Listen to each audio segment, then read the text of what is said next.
And we're live. And guys, I want you to meet. We got a bunch of our regulars in here already. I see them, like Wayne Bezel and Chungo. So I see all our regulars in here. Guys, I want you to meet an old friend of mine. This is David Hakim. Although I used to know you as David Hakim. Yeah, I changed the last name to some more ethnic. Technically, it is Hakim. It's like the Smith of the Arabic world, but what the heck? Call me anything. I don't care. So guys, there's an old saying that you don't want to ever be the smartest guy in the room, right? For success, you always want to be around people who know more than you do that you can learn from. And well, David is that guy for me, right? There's very few people in the world that I when they talk about Mopars and stuff, I just shut up. Okay, this guy knows. He just schooled me this afternoon on the phone about Hemi wheel fitment in 1970 and 71 B bodies. I never knew about, but there you go. Anyway, well, thank you for having me. I've been looking forward to this for a while, and hopefully I can add some value to your already awesome podcast. Dude, you are value in itself. So David and I met back in the 1980s. I was the editor of Mopar. Was it High Performance Mopar or Mopar Action? That was High Performance Mopar because I remember you came to Detroit. And I think you brought Neil with you, and you brought another guy who was going fast. He bought one of the new V8 powered Dakotas. Remember, it was a standard cab pickup truck, and he was running like 1470s at E-Town. Really neat guy, like super knowledgeable. I don't recall his name, but Billy Belafato. Yeah, that was he was a street racer from Port Chester. Yeah. Yep. He was a great guy. I lost touch with him eons ago, but I hope he's doing well. So I was the editor of Mopar Action, and David was the guy who answered the phone for Mopar Performance. So if you called the Mopar Performance tech line and you had the question, he's the guy you would ask. And we were kids. We were in our 20s. I know. And I started on the tech line right as it transitioned from Direct Connection to Mopar Performance. And it was an interesting time. Some of the calls we had. My favorite was getting yelled at by Shirley Muldowney. What was that? Shirley Muldowney calls she was looking for Larry Henry. Larry Henry was charged with the sponsorship programs with Mopar. So Larry was the one who did the deals with Roland Leong and other racers. And Shirley called up, and her son, John, he passed away, but John was in California. He had a Ram 50 pickup truck, one of the Mitsubishis. And he was in need of a 4-cylinder engine because apparently it barked. So anyway, phone rings. I'm like, Mopar Performance Tech Line, this is David speaking. How may I help you? And of course, Shirley being Shirley, she goes, this is Shirley Muldowney. I need to speak to Larry Henry. And again, our job in the tech line was to field calls. We were not supposed to pass calls on to Larry Henry or Larry Shepard or whomever. We were to take the call, fix the problem. If not, get a hold of whoever we needed to. And I'm trying to be, and I knew who Shirley was, obviously. I'm like, I'm sorry, he's not available. Is there anything I can help you with? I'm being like overly polite and friendly, maybe maybe I was like sarcastic to a point. She goes, I need to speak. And she's like really, really loud and ornery, blah, blah, blah. And so finally I said, okay. So I give her Larry Henry's phone number. So Larry Henry was a really hardcore Mopar guy. He started out working for Keith Black in the late 60s. He raced like a Maxwitch car, super diehard Mopar guy. Well, anyway, he was one of my bosses at Mopar. So anyway, I gave Shirley his number, and I guess she talked to him. About 3 hours later, Larry Henry calls me. He had a very gruff voice. He goes, David, this is Larry Henry. I'm like, oh, hey, Larry, what's up? He goes, did you give Shirley my phone number? I'm like, yeah, she had to talk. It was an emergency. Her son, John, his Ram 50 pickup truck was, broke and needed an engine. And he just says to me, don't you ever give my number to Shirley again. And he hung up. So that along with other calls from like, I got a 509 camshaft on my 440. It won't idle in gear. I'm like, well, what kind of transmission do you have? Automatic. Oh, what kind of torque converter do you have? Well, just stock. I'm like, oh boy. You got to run the 10-inch. So we used to get all sorts of calls in the tech line. It was really an interesting, fun time. And that's when you and I met. And I could write a book on the calls we used to get. And you know what the funny part is? I'm on Facebook and I read all these Facebook pages, B-body page or whatever.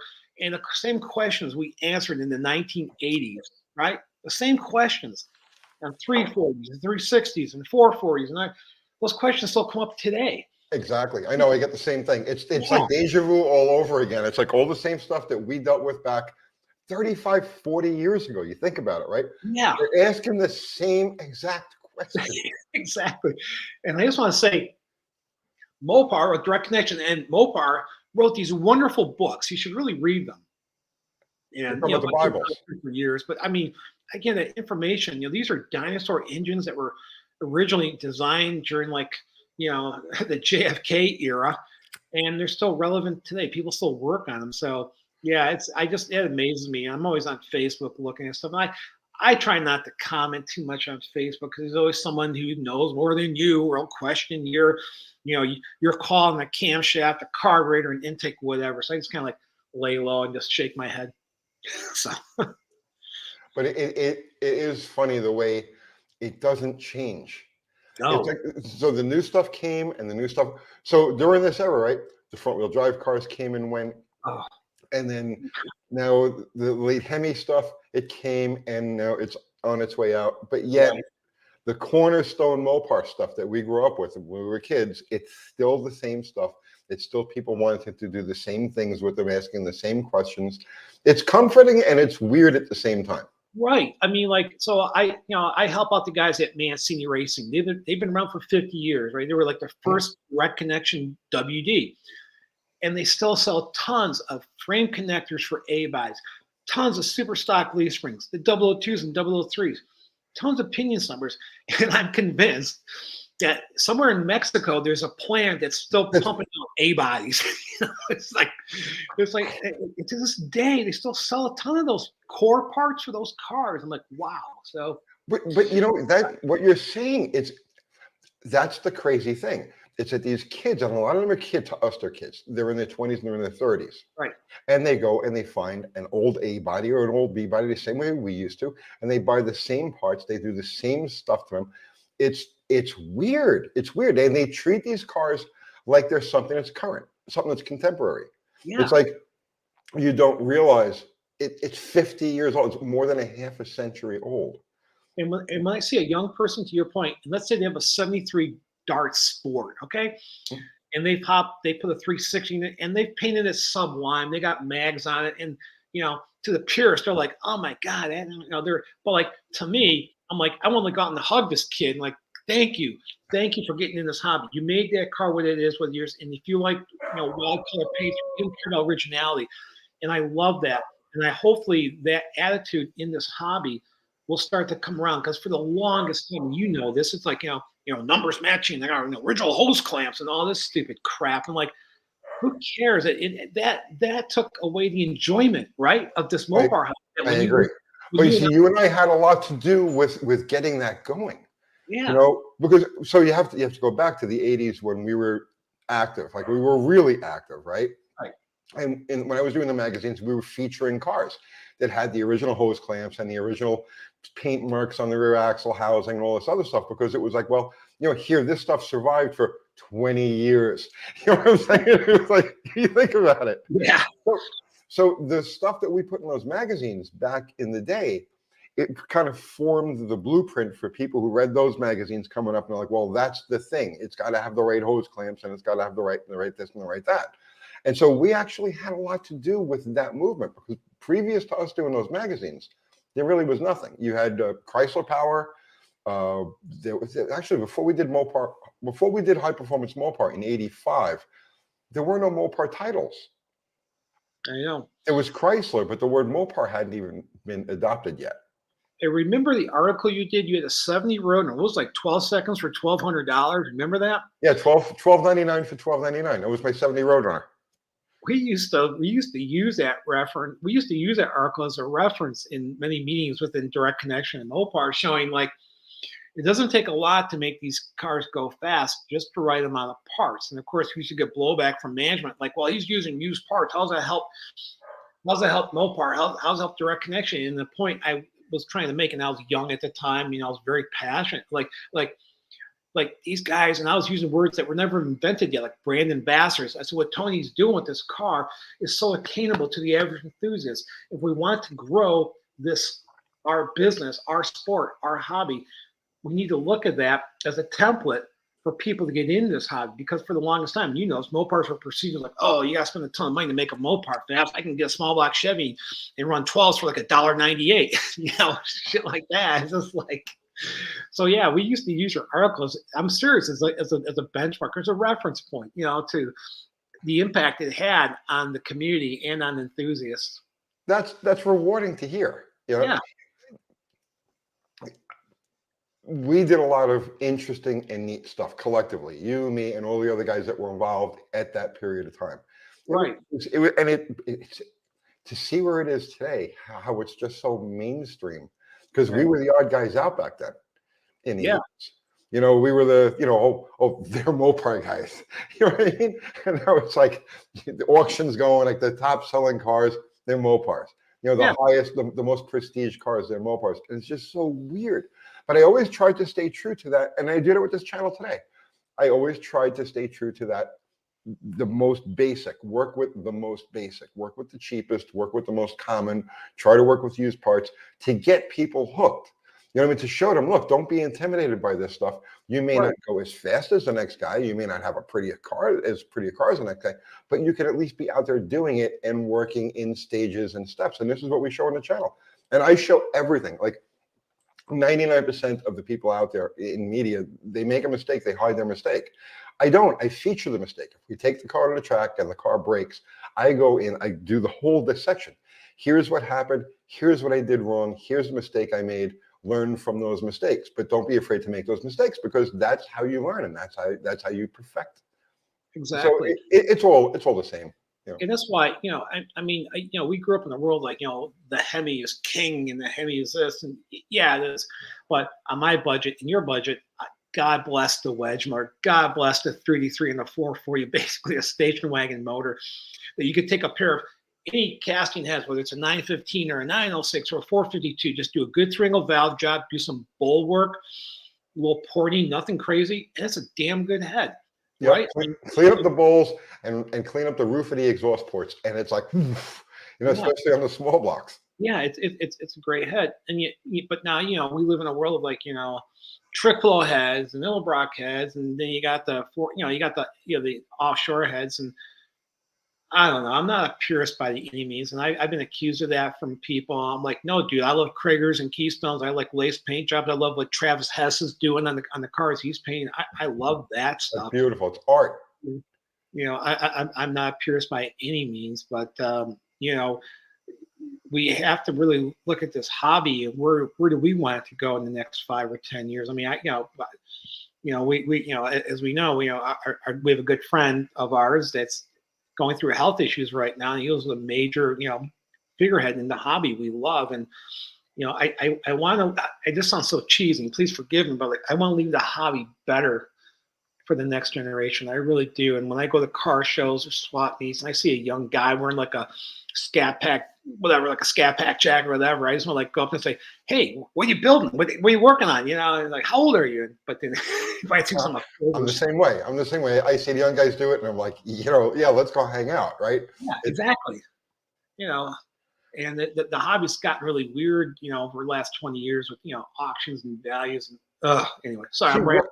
So you were talking about being a purist and everything, and maintaining so I am a purist, but I'm kind of like a within the spirit of purist, if that makes any sense. Well, the point though, when you say you're a purist, you like when you do your builds, right? You don't care if it's the original numbers matching card. Oh no, I'm not a purist in that respect at all. Yeah, neither am I.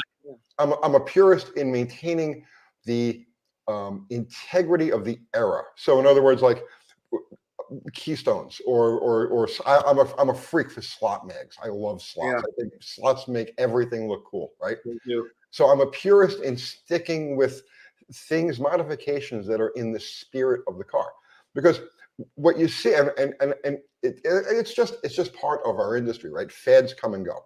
So right. Like in the 80s, you had the whole pro street thing, right? And people were tubbing their cars. They were taking these cars that had beautiful rear quarters and inner fenders and trunk drop-offs, and they're blowing all that out, and they're back half in these cars and tubbing them and doing all this other stuff to make this pro street thing that passed. Okay, and then like you've got all these feds that come and go. So now you got the pro touring, and people take these cars and they basically gut them between the bumpers and put all new stuff in there. And it's like, and then that fed passes.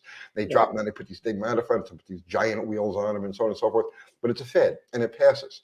But there are certain things that are eternal, and the modifications that were done to these cars in the day are kind of like eternal. Does that make any sense? Yeah. Kragers will always look good on a 70 Roadrunner. Right. And if you have a big block A body, damn it better have hooker fender well headers, because those look badass, right? I mean, that's the way I am about that stuff. And and it's just because that's what the cars I had. I mean, when I was in college, I had a 70 Duster B5 Blue original H code 340 car. But no, we had a 446 pack in it, 509 cam, 915 heads. 6-pack and hooker fender well headers, and that car was a riot to drive with its Pro Track whatever 60s or 50 series tires on it. It was so old school, and I almost yearned for that, knowing full well like anyone in a modern SUV could probably blow me away, but I don't care if that makes sense. I love how those cars feel on you and how they smell and how temperamental they are. It's just, there's something about it, and I miss that. I mean, I still have one old car. I've got my 70 Plymouth Roadrunner, and it's a pure stocker, but basically I tell people, pure stock is basically like a stock eliminator motor, but with exhaust manifolds. And then the next class up are the fast guys, which are basically pro stock technology. The most amazing cars, honestly, the most amazing cars in the world. Yeah. The faster cars that run, they're low key, so they don't get that high impact, right? Right. But or the high visibility. But those are the most sophisticated, most impressive race cars in the world, I believe. Next to Formula One. I think you got to go to Formula One before you can really match the sophistication. And the L88 Corvettes are ruling in that class because it's just a good package. I mean, they figured out, aftermarket components to make the IRS diff live. They figured out a way to make it hook on, bias ply reproduction polyglass tires. I'm sure there's electronics involved, in which they back timing off on the hit and slowly ramp up the timing throughout the quarter mile. And there was a couple Mopars. Dave Dudek was like the lone Mopar still competing and fast, and God bless him. He's probably the hardest working guy in that class. He's just a regular working guy. He's got a full-time job driving a high-low or whatever, or, forklift truck. And then, but yeah. I did like a 2-hour podcast with him right before we started the YouTube channel. And what a wealth of information. Just a great guy, just an all-around great guy. He's like a normal guy. He's like a normal T-shirt guy. He lives in a house that's smaller than, he's just a regular guy, and he's helped me out before too. I mean, he's a really super neat guy. But what I race in, we're one step below that. I race in like pure stock. So my Roadrunner is basically a blueprinted 440 with like stock linear type heads on it and bumped up compression, but it's still, my car will idle like an Imperial. It's it's quiet, but it's something to do. I tell people when we race pure stock, I tell them it's like a Civil War reenactment, but with muscle. Right. Because like in my other cars, a modern Challenger Scat Pack, it goes with Mickey's bolted on the back. I'll go like 1192, like 116, driven to the track. Mickey's on the back. And you driving home getting 23 miles to a gallon with the air conditioning on, just loafing along with the MDS, the cylinder deactivation. And it's a fun car. But the two cars are so different. Like when I go through when I'm in high gear with my modern Challenger, it's like driving a couch. I'm like bored. When I'm going like 113, 115 in a quarter mile with my Roadrunner, stuff is shaking. It's like Apollo 13 when you're going through re-entry. Things are shaking. You're looking for flame. The funny thing is, if you go back in the day when we were running these cars, it was just normal. You know what I mean? Like, but today, so you take the way cars have evolved and become so like stable. You get into one of these older cars, one of our traditional Mopars, and you get up around 100, 110, 115 miles an hour, and it's like, whoa, you know what I mean? It's dancing around, it's moving around, it's getting all weird and stuff. The wind is doing crazy stuff to it, even at that speed. It's like so bizarre. But to your point, we were like 18, 20, 21, 20. We didn't care. All the street cars I had in Detroit, street racing around Detroit, and if my parents only knew, they're long gone, but they only knew the debauchery. their son that was slated to go to college and be someone special, like we got into racing in the worst parts of Detroit. But you know what? I wouldn't trade it for anything. Okay, so now this brings us to something that we need to talk about. Okay. Because this is what made you reach out to me. This is well, we hadn't talked in what, like 30 years?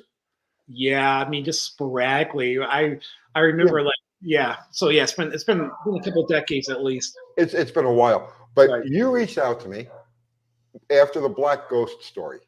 Right. So let's talk about the Black Ghost. Give us your version of everything that you think transpired with it.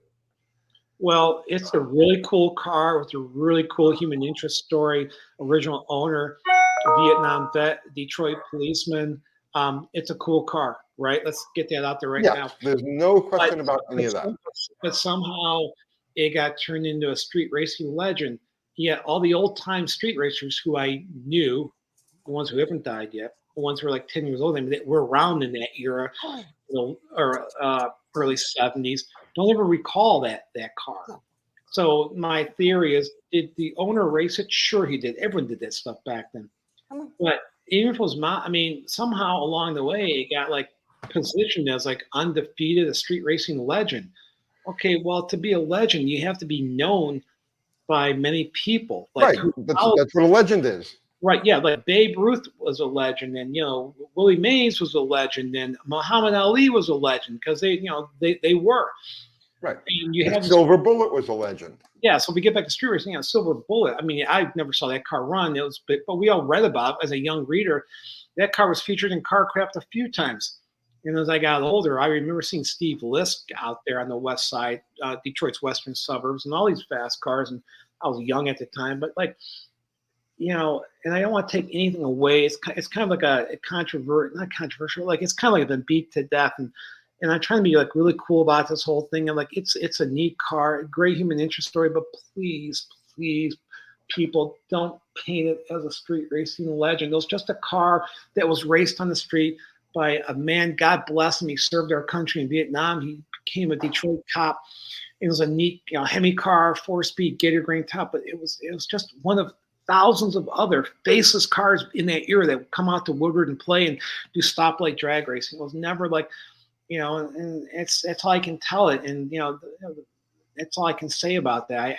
I'm trying to be really cool about it and understand it. And, I've had old time street racers come up to me and go, "What's up with the boy? I never saw that car." And these guys, these street racers have come up to me. They were like hardcore. Like they were around back then. They were, that was their life. They did the street racing. Well, dude, you were only half a generation removed from that scene. Yeah, So it's like, I looked at that car when the original owner had it in the early 80s. I looked at the car. You saw the you car. told me about that car back when I came to Detroit. Yeah, and the car was rough, but again, it's a cool car. Gator grain, black, 4-speed. It's a neat car, but like, I don't know. It's just like it's a touchy subject, but I look at it this way. At the end of the day, and I hate that cliche, at the end of the day, does it impact me how the car's been positioned within the car culture and the car community? No. Will it impact what I pay for insurance? Will it impact what I paid for gas? Will it impact what I pay for a loaf of bread? No, it doesn't impact me. So at the end of the day, like I don't care. I try and be like a historian. I like accuracy. To quote a line from Animal House, the best one, Yes, exactly. It's like, and being a writer and automotive journalist, I really strive for truth. I mean, I really do that when I interview people or whatever. I try to I try to go like Woodward and Bernstein and really get to the facts and find out what really happened and how that car was built, and, I like to uncover things. And I just feel like with the writers, whether it be, Haggerty or Hemmings or whomever, and how it was positioned by the family, dude, it's a cool car. Just please, don't call it street racing legend, please. Just don't. It wasn't, man. I mean, no, I don't know. Did that video cause some ruffles within like the Chrysler, the corporate? What's that? Did that video that we put out on the Black Ghost? It probably did, and and obviously Dodge came out the Black Ghost Edition Challenger, and they got all weird, and and I don't even know how that. Whatever. It's a feel good story, makes everyone happy, and good for it. That's fine. I mean, you're gonna wake up tomorrow and you go about your business. I'm gonna wake up tomorrow and go about my business, and the world goes on. So I try not to get hung up on stuff like that. But yeah, when that whole story was blowing up on Facebook and on the internet and everything else, these old timey street racers were like, what's, I never saw that car. like they're like, dude, they come to me and go, you need to talk to Dodge about that. I'm like, like, what do you want me to do about it? Like, seriously, what? Just leave it alone, man. Who cares? Like, that was millions of years ago. But yeah, I know. Anyway, hopefully that answered your question. So when I was in Detroit with you, I remember you telling me about that car, not the Black Ghost, but that triple black Hemi Challenger. Right. That's what we just knew it was the original owner Challenger Black. The guy's thinking about selling it. Let's go look at it. Oh, it's rough. He's got a hole in the floorboard. Okay, Yep. It's just that was around 1988. Yeah, it's just another car, man. It's just another car. Cool car, right? Nice, cool history, original owner. It's just another car, So. While I was there, you showed me the Silver Bullet, right? Which was sitting in the garage. Mm-hmm. So what was the story on the car at that point? So my friend had bought that car from, I think, the second or third owner. And when it was a turnkey car when he bought the Bullet, but upon investigation, the block was cracked, like many Hemi blocks back then. And you couldn't get replacement Hemi blocks. The replacement block hadn't come out yet. So it sat there, parked. And eventually a trade deal was made with a local collector. He would get the Bullet. In exchange, he would provide our friend who we knew a petty blue white interior 6-barrel Superbird and some cash, whatever, some like weird deal that went down. Then the Bullet got restored by its current owner, and that's a cool car. I mean, he restored it, but he did some things with the car like why would you do that? I mean, if you're going like to be all authentic with the 4 Cadillac mufflers and the cross ram Hemi, like you've got like a modern turbo action shifter in it, he's got like a modern autometer tack. Like, why wouldn't you get like a cool like Jones Motorola cable drive tack for that? Right. See, that's what I mean about the level of purity. Yeah. Why would you not? And the car originally just had a little B&M shifters or like this little chrome box. Remember that? That's what the car had in it. Like, and when he bought the car for my friend had this stuff. He goes, here, I got a cable drive tack. You want it? I got the B&M like shifter, the little chrome box, or the correct looking shifter car. It's like, no. And then so the car gets restored and it's got a stupid van. Oh God, I should be quiet, but it's got vent, bro, vent. It's got the stupid vanity plate on it. And you look in the back, there's like throw pillows that say Silver Bullet. I'm like, what is this, a lounge? I know. Stuff gets lost in the translation. That's exactly and that's what it is. It gets lost in the translation. Yeah. That car has a specific place in history. It has a very distinct aura. You know what I mean? It has a life of its own. It's not throw pillows with Silver Bullet on it. It's, you know what I'm saying? Yeah, exactly. And it's like, again, if I had a car, like the car, he just had this Ram Traders reunion at the M1 Concourse. I was talking to the owner. I've known him since like the 80s. And, but like, yeah, it's like, dude, like he's, autometer tack and a shift light and a B&M, cheetah shifter, like all this, like, I'm like, dude, get rid of that stuff. I mean, make it look like it was. Because again, he went to the trouble to put the original Cadillac type mufflers on it. Right. He went to the trouble to, when he redid the car, he made sure the quarter panels were flared like Jimmy Addison had. So he went to all this trouble. That's cool. Just go the extra mile. And just those were flared with a baseball bat. Yeah, and just get the right tack and like I think he's got like an MSD blaster coil on it and other modern stuff. I don't know. It's just like whatever. And people are gonna say like, well, it's his car. He can do whatever he wants. And then, okay, true, whatever. But it's desecration, not desecration of. I've seen stuff desecrated, but yeah, it's a misinterpretation of the car's. Yeah, exactly. Of what the car is. Now, while I was there, that same weekend, you showed me something that, to this day, I still feel was the most interesting Mopar artifact I've ever come across. And it was that blueprint for the altered wheelbase car. Oh, yes. Do you remember that? Yeah, it was a full-size blueprint, wasn't it? Yeah, it was a full. Yeah. So tell us, like I said, it's like, that's, to me, that was like the ultimate holy grail of Mopar, like just stuff. You know what I mean? Right. It's like, So explain what that was. And So that was basically so basically that was a full size print developed by the guys in the Chrysler Structural Lab, whatever, to provide to Ambulwagon. There was an ambulance conversion company in Troy, Michigan, a suburb of Detroit, to build the AFX cars, and they built. I think they built 9 or 10 AFX cars. I know the Ram Charger's AFX car was built in house at their garage in Ferndale, but that was full size prints because Chrysler. The body design people and the structural, they were all involved with creating the AFX car, which would become the first funny car, obviously. So prints had gotten out, and like my friend who you met, he happened to have a print of that. It's like, like it'd take up the whole side of your garage practically. And yeah, I remember him unfolding it. Yeah. It was a life-size blueprint. Right. Yeah. Showing where to make the cuts on altered wheelbase cars. For you guys who, I don't know if we were specific, these were the 1965 altered wheelbase cars that became the funny car.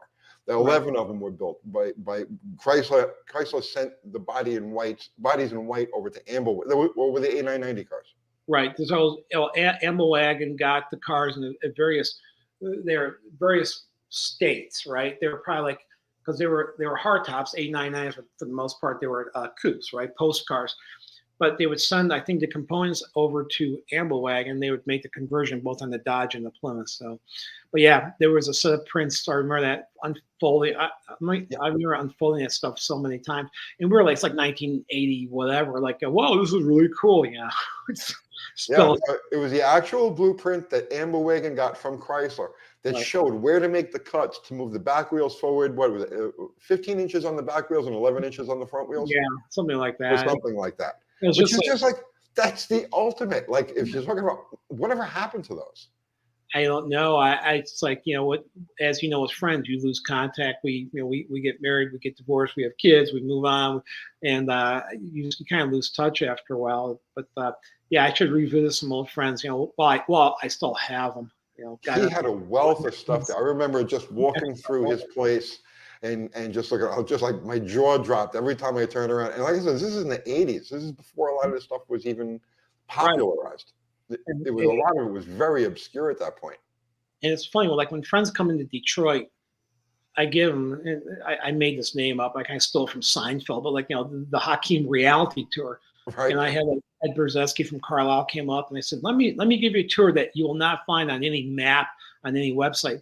So I took him to the old, where Dodge Main stood. I took him to the Lynch Road plant, which still stands today. I took him to the building Creative Industries that did the conversions on the 69 Daytonas. I took him to Jefferson Assembly and took him to Clearpoint, what was left of it behind Jefferson Assembly, which is a pilot plant that built the birds. I took him like to the Hearst Modification Center in Madison Heights that did the Hemi Darts and Cudas and did the 69 AMX Super Stockers and did the, whatever. So Detroit has a lot of cool stuff. And someone told me like, I should do a reality tour. So when Mopar people come into town, show them all the cool stuff.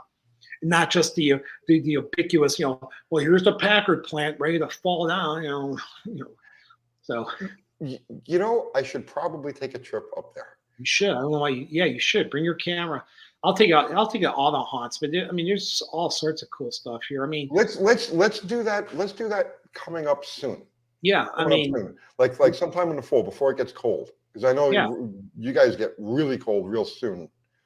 Yeah, just depends on the weather. But yeah, Detroit has so much. And if you look at the plants, if you look at GM, Ford, and Chrysler, but if you look at Detroit proper, which of the big three had the most plants and the most facilities? Actually, in Detroit, it was Chrysler. You had Mound Road Engine on 8 Mile and Mound building 273s, 318s, 340s, and 360s. You had Dodge made in Hamtramck, which is still in Detroit, building A bodies and B bodies. And then you had Lynch Road in Detroit building, but they, B bodies, yada, yada, yada. And then you had Jefferson Assembly that built C bodies. And you had the various like modification centers. You had the Clearpoint pilot plant, which did the birds. Then you had Creative Industries in East Detroit that did the Daytonas. And those buildings still, well, for the most part, they still stand today. And Hearst was there too. Yeah, Hearst was in Madison Heights. I know right where that building is. I took a couple racers there. This is where your Dart was modified or your CUDA was modified, and they would take after modification. They'd take them over to Lynch Road, and they sat there for transportation to the dealer or for customer pickup. Yeah, there's a lot of history here. People don't realize that, and I laugh, and I shouldn't. You know, when I see stuff on social media, I'm like, oh, that's wrong, that's wrong, that's wrong. Whatever. So listen, we have like 350 people on here right now. I want the main reason I wanted to do this because I wanted to introduce you guys to my guys over here, my audience, and Cool. get you acquainted because I'm trying to talk you into doing some YouTube. You need to do a Mopar YouTube channel. You're probably right. I should. You know, you need to. It's important. It's because the Mopar world needs you. You know what I'm saying? They look at me as like, oh, he knows a lot about Mopars. I know nothing about Mopars. This guy knows Mopars. So we have a Kat. I got Kathy sitting over here on the side. Kat, scan through there. If you see anything that jumps out at you as far as comments or questions or anything like that, throw them up there and let David take a crack at them. All right, I'm gonna put on my glasses because I'm an old man. Hey, remember, I know a lot about nothing. Dude, it's so weird seeing you like this. Like we're old. Yeah, I know. It's like, what happened? Where did the last 40 years go? But I can still do a burnout and cut a light, so remember that. I can still do that for now. Did you see when I raced that the pickup truck Casper? No. Oh, you didn't catch that light? Oh no. Oh, bro, I trounced him on the starting line. He was a good friend of mine, Andy Wood. But yeah, you would have been proud. You would have been proud. So go ahead. J. Russell Finch wants to know where was Chrysler Marine Engines built? Marysville, Michigan, just south of Port Huron. Marysville built all your marine engines, but they also had the dubious honor of building the Max Wedge and the Hemis. So all your street Hemi engines, and for the most part, race Hemis, although early race Hemi engines were hand-built, but those were built at Marine and Industrial. The plant is still there, but the plant is a Mopar parts distribution center right on the shores of, where the river goes into Lake Huron. So Marysville, Michigan. That's the answer to that question. Chrysler Marine Industrial. Eventually, they closed that facility down, turned it into a Mopar PDC, parts distribution center, and then moved the remaining stuff to Beaver Dam, Wisconsin. So the last, from an automotive standpoint, the last 360 LA, not Magnum, the LA crate engines were built at Beaver Dam. Because when I was working for Direct Connection and Mopar Performance, we sold 360 LA crate engines. They were built at Beaver Dam, Wisconsin, the last home of Chrysler Marine Industrial. And after that, boom, it went away. Got to give a shout out here to Gary French. We have Mopar Street Racing royalty right here. Do you know Gary? I know the name. Yeah. Shawanda? Kind of. That's Gary. Well, actually, you guys, whoever the audience, you guys are watching, you will meet Gary. I'm going to get Gary on here in real life. Really interesting guy. Yes, Dave. I know about the Wally Booth Super Bee. As a matter of fact, so Dave Belcars is restoring. He's got the original Wally Booth Super Bee. So people think Wally Booth was a Chevy. 69 car. Yeah, that's for the most part. Yeah, Wally was a Chevy racer, but for like 1969 was a weird year. He had to deal with the Detroit Dodge dealers to go run a Hemi Super Bee. So they provided him a dollar car, which was actually a 3D3 Super Bee. So I mean, he changed out the K member for the street. I mean, ran like Super Stock E under the sponsorship of Detroit area Dodge dealers. And Wally Booth did drive the Iron Butterfly 64 Dodge during the 1969 race season for a couple races. So there is a Mopar link to Wally Booth. And then, of course, we know 70, he runs a Pro Stock Camaro. And in 71, then he gets the AMC deal by 72, 73. But a friend of mine, Dave Belcars here in Detroit, has the original Wally Booth Super Bee. He recently posted pictures of it on Facebook, and the car looks really, really cool. So that car will be unveiling at the Muscle Car and Corvette Nationals coming up in November. So I'm looking forward to it. So when I was like maybe 14, 15, I had an older issue of Superstock and Drag Illustrated that had a feature on that car. Yeah. And I studied and studied and studied. Like I memorized every bit of that. So I don't remember any of it now. This is eons ago. But that car just stuck me as like, okay, there's a template, there's a blueprint. Learn this stuff, you know. Right. Yeah, it was a neat car. Again, it was original 3-3 car, but Booth changed the K member, put a street Hemi in it, and again ran super stock, and it's really a cool car. I know the gentleman was restoring at Dave Bell cars. He was frantically searching for some Fenton sharks. So that car had Fentons on it. If you look at the pictures, it Fenton front runners and like a chrome reverse wheel in the back. And yeah, finding vintage mags, like holy cow, it's like good luck with all that. Certain mags you just can't find. What do we got here? Sean Weiser would love to see Tony post video of historical places in Detroit. Well, that's the guy to give us the tour. And he starts doing channel himself. It's endless. The amount of stuff he can post is just endless. But yeah, I'm going to come out there. We're definitely going to take a tour. Yeah, you should. I mean, it's like if you're in the World War II, Chrysler's Amplex division, which is like near Hamtramck, built components for the atom bomb, or the atomic bomb, or whatever. So there's a lot of Chrysler heritage in this town. And I remember Mound Road, going back to Mound Road Engine, the home of the small blocks. That plant is gone. It's a parking lot now. It's an overflow lot. So there's a Dodge truck plant across. So 8 miles is the dividing line between Detroit and the suburbs. So on the Detroit side of the 8 mile was the Mound Road Engine plant. Again, home of your small blocks. And about 2005 or 6, during the Daimler era, they tore it down. I remember going to that plant before they knocked it down to see if there was any tooling. Our friends at Cummins, because Cummins built our engines, our crate engines that they could use. And all the tooling, all the machinery, there was all U.S. built machinery because it was an old plant. And now it's just a parking lot. It's sad. So, oh well. I hate seeing that. But I understand economics. I understand things change. But yeah, Mound Road Engine was cool. But right across the street, there's the Dodge truck plant. That's been around since World War II. And they did power wagons, the ambulance power wagons. They did the weapons carrier chassis. And that plant's still there building. They build the Ram 1500 Classic Edition at that plant. Which one? I don't know. You shouldn't know. I'm sorry. It's okay. They're all talking to each other. Oh, okay. Just down the street, the mountain is Derby Hill. I don't know. I'm not familiar with Derby Hill. Derby Hill. Well, that's interesting. I'm trying to think. So in Detroit, we had a couple of weird streets, but I know where Mound Road is. But I try to think what Derby Hill is. I don't know. Well, McDonald has a car. Just on the street was Mound Road's Derby Hill. I know we used to street race on Mound, both in Detroit and in the suburbs of Mound Road. But I'm trying to think of Derby Hills. I'm sure it'll ring a bell. Maybe we called it something else. How much action is there still going on there in Detroit as far as street racing goes? Picture Fast and Furious, but with idiots. It's no That longer. seems to be an epidemic. Yeah, it was. Like to me, like street racing. It's like you look at. Like to me, one of the best street racing movies is actually one of the worst movies ever made. And it's Two Lane Blacktop. There's a couple of cool scenes in Two Lane Blacktop when the two guys, James Taylor and Dennis Wilson, they race that T-bucket. They meet the guy at the drive-in and they race him on some road and they do the flashlight, start or whatever. That's really cool. You can hear the gear changes in the Chevy, which is actually a neat deal. Yep. But the beginning of the movie is cool too, when they have the LA street racers and you see the AR CUDA doing a burnout and it only doesn't have posse for some reason. But street racing in Detroit, it's become like more of a drift thing. Let's all circle around, get our cell phones out, hang out the doors, and and the local media calls it it's street racing, it's drag racing, which it really isn't. It's because stupidity. They got the same thing going on here in Nashville. You have these takeovers and stuff. Yeah. And the Nashville PD has started the street racing task force.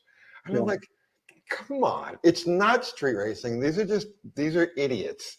You know what I mean? Why don't you just call it the Automotive Idiot Task Force? It really is. It's just like, when I drive around, I get younger people want to race me. I look at them like, yeah, who were you like 30 years ago? Oh yeah, you weren't born yet. Never mind. Old age. Let me whip up my AARP card, Sonny. Yeah, street takeovers. That's what they're called. Yes. What's this one over here? Oh no, never mind. It's hard because they're talking amongst themselves, and then they're also asking questions, so it's hard to pick out. Velodrome Oval Track is off Mound. Well, the build, yeah. So if that's what it's talking, so we never called it. So okay, So Mound Road and Outer Drive, there was a velodrome, for cyclists. And my brother was actually into a cycling club way back when.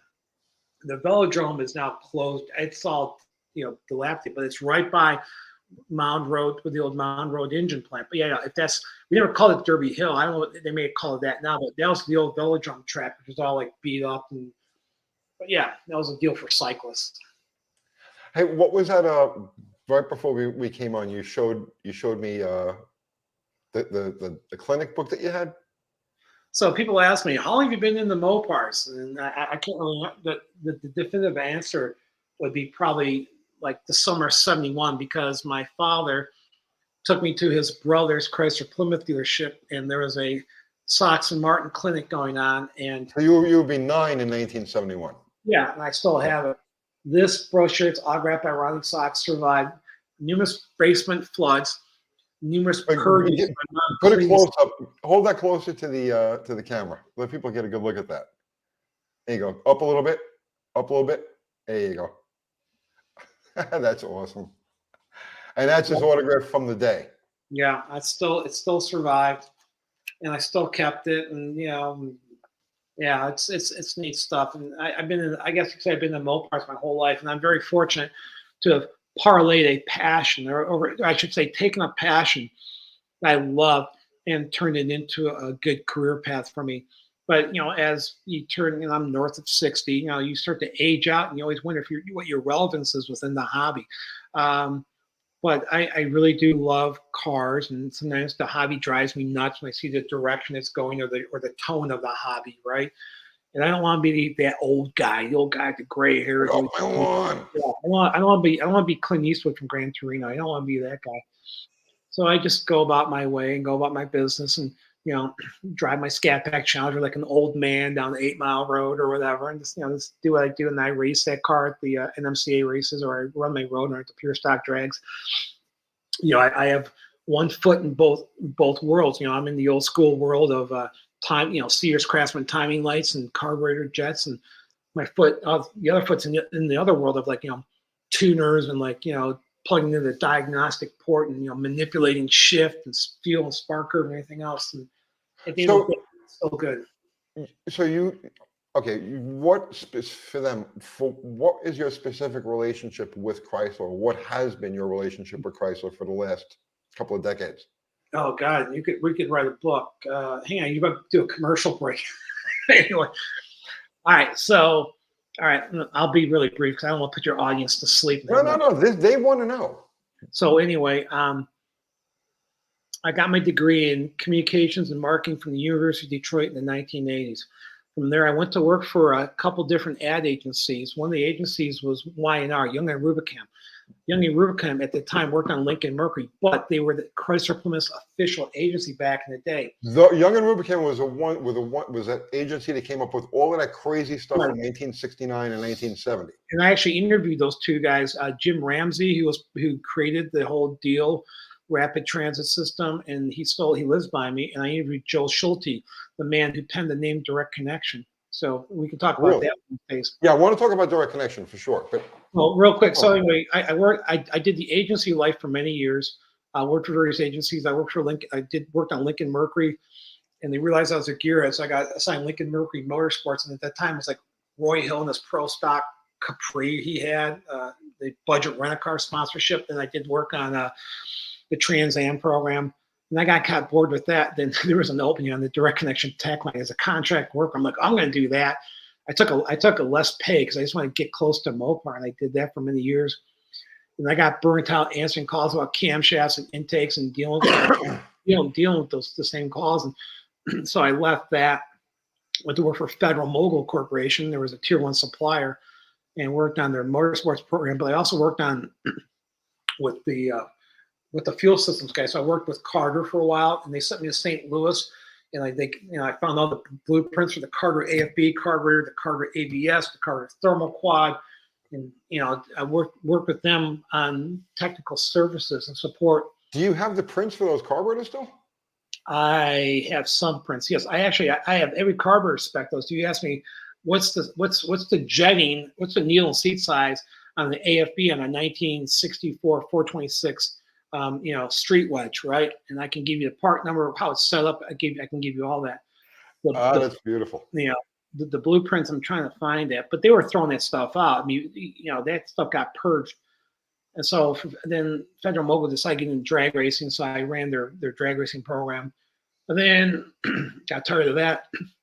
Went to work for another agency. I was the Mopar Motorsports PR manager on the drag race program. So I was the PR manager for Daryl Alderman, Scott Jeffreyon.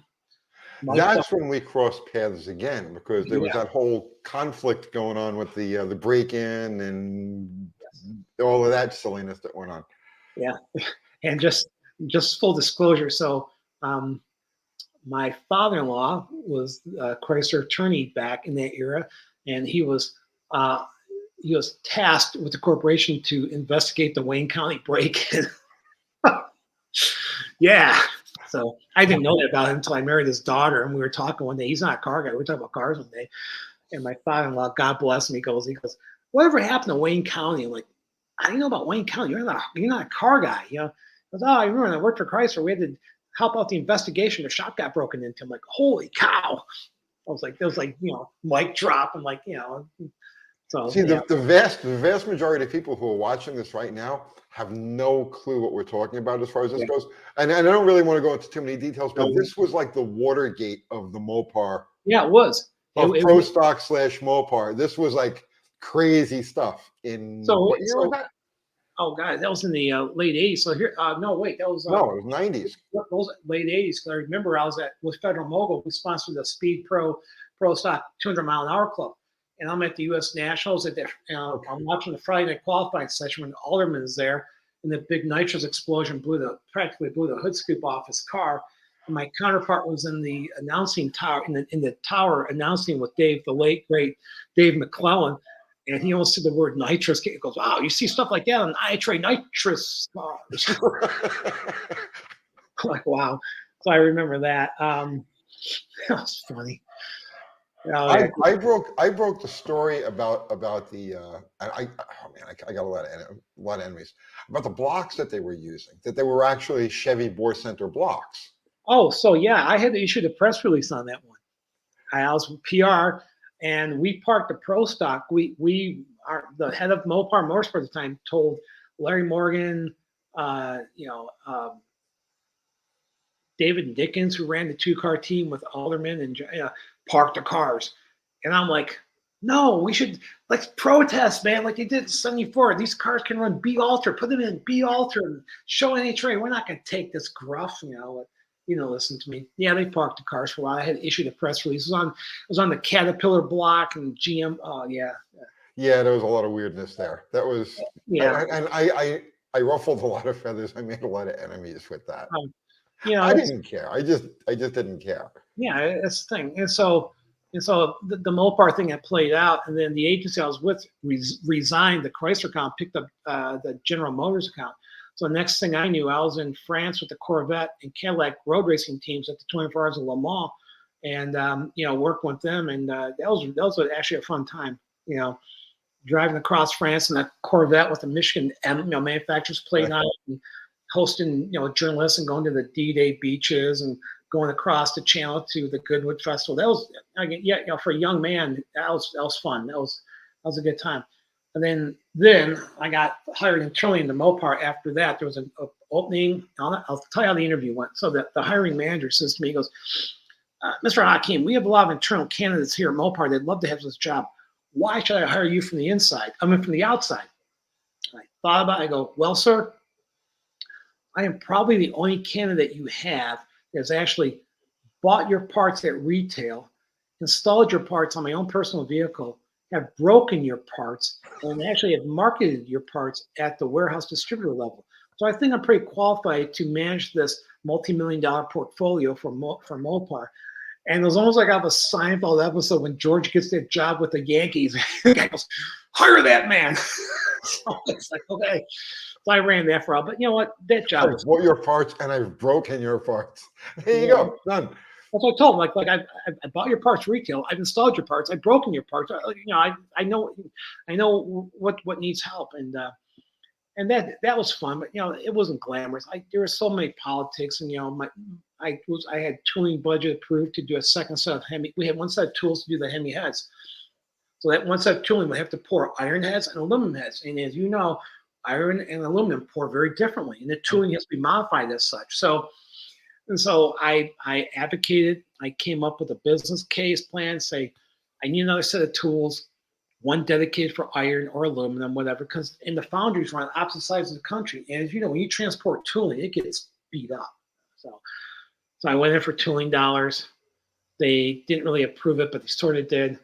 Then my boss at the time gave my tooling dollars that were approved by the tooling committee to this guy to run a pro stock front wheel drive Neon SRT4. I'm like, oh God, it's just all sorts of crap like that. It was really, and I'm going to be honest, I'm not going to BS you or your audience. I mean, it was a very toxic environment, working at that level. It really was.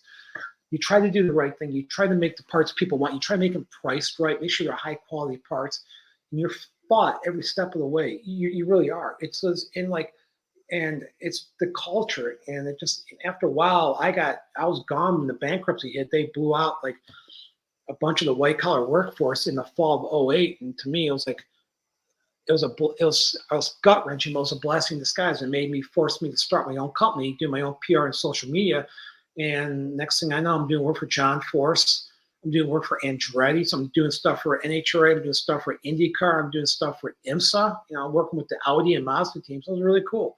And then Mopar eventually, Dodge actually came calling back to me and said, we want you to work with us as a consultant or whatever. Can you help us with this, this, and this? I'm like, yeah, I'd love to, because I'm still a Mopar guy, true and true. So yeah, I could tell you all sorts of stories. I could bore you for hours on the hurdles I had to go through just to get parts done and deal with suppliers and making it right. My goal at the end was when the customer bought a Mopar part, he was enthused and excited that he felt he got the right part, and that was my biggest goal. I remember having to fix the max wedge heads because when they redid the max wedge heads, they didn't really flow much better than like a 906 head. And I sent a set of heads to Don Little in California. He was like the stock eliminator cylinder head guru, and he massaged them and gave me the samples back. I tried to make the parts as best as I could. So I fought the good fight. That's all I can tell you. Pirate Greg says he wants to know, how did those opportunities come to you? Just my passion and being very persistent, and just there's no magic pill or no. There's so much to be said for persistence. Yeah, basically, I'm not like that suave, good-looking guy. Like, hey, I'm just like But I was very fortunate. I had good managers along the way that believed in me, and it's been a very diverse career. Again, I can honestly say, who else can say they drove a Corvette across France going to England? Who else can say they were like, had to issue the press release on the pro stock block and was deemed illegal by NHRA? Who else can say, say things like, I remember like when I was doing the PR for Scott and Daryl, they were running with David Nickens and the cars were not really performing well. And there was a lot of shit going on. And I remember Scott and Daryl, their career was basically over. Their days of the Dodge boys and like being the rock stars out there when they ran under Wayne County, that era was gone. When I had those guys, they were just dejected. And they remember they had a joke. And they said, hey, Hakim, what's nice when you run for Nickens? I'm like, no. We get our Sundays off. Meaning they wouldn't qualify. Right. We get their Sundays off. Sundays off. Like, wow, can I quote you on that? It's like, and it's just like, it's just, it sounds glorious. And maybe it was, maybe in retrospect it was, but it was like a lot of work. It was a lot of stress, both at the agency level and at the corporate level. It was just never ending. And you were just beat up. And that's the way it is. And so, but I have no regrets. I have no complaints. And hopefully I was able to, make a difference and make it better for the enthusiasts, whether it's on the, one of my programs I'm still proud of. And in 2001, I was working for Mopar as a marketing manager, and I came up with let's sponsor. Let's do the Mopar Hemi Challenge in Indy to celebrate the 1968 Superstock Hemi Darts and Cudas, and worked really, really well. And the program still survives today. Although I don't have anything to do with it now, but it's good to see a program that you believed in that made sense for the brand and the brand identity to survive 20 some years later. So it's kind of rewarding to see that. See, you and I, we have a lot in common in the fact that we've done so many different things. So, we're both 61. We both hit the ground running when we were teenagers. And we've both gone in so many different directions, but always kind of circled back around to this point of purity, which is just like, Mopar hot rods. Yeah. But you went to France, I went into coffee houses, like all different directions, all different crazy things. You know what I mean? You did IMSA, I did Top Fuel, and it's like, and then boom, you circle back around, and it all comes back to this point of purity. I see we have another question there from Mr. Belcars. And Dave, you're good where you're at. You don't want to work on the tech line. I did your favor, buddy.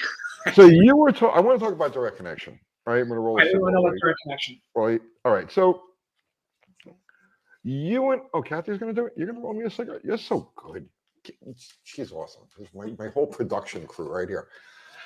So you and I came from the era in the 70s. We were both street rats in the 70s. We were both screwing together however we could, whatever type of big block B body or A body we can get our hands on for cheap.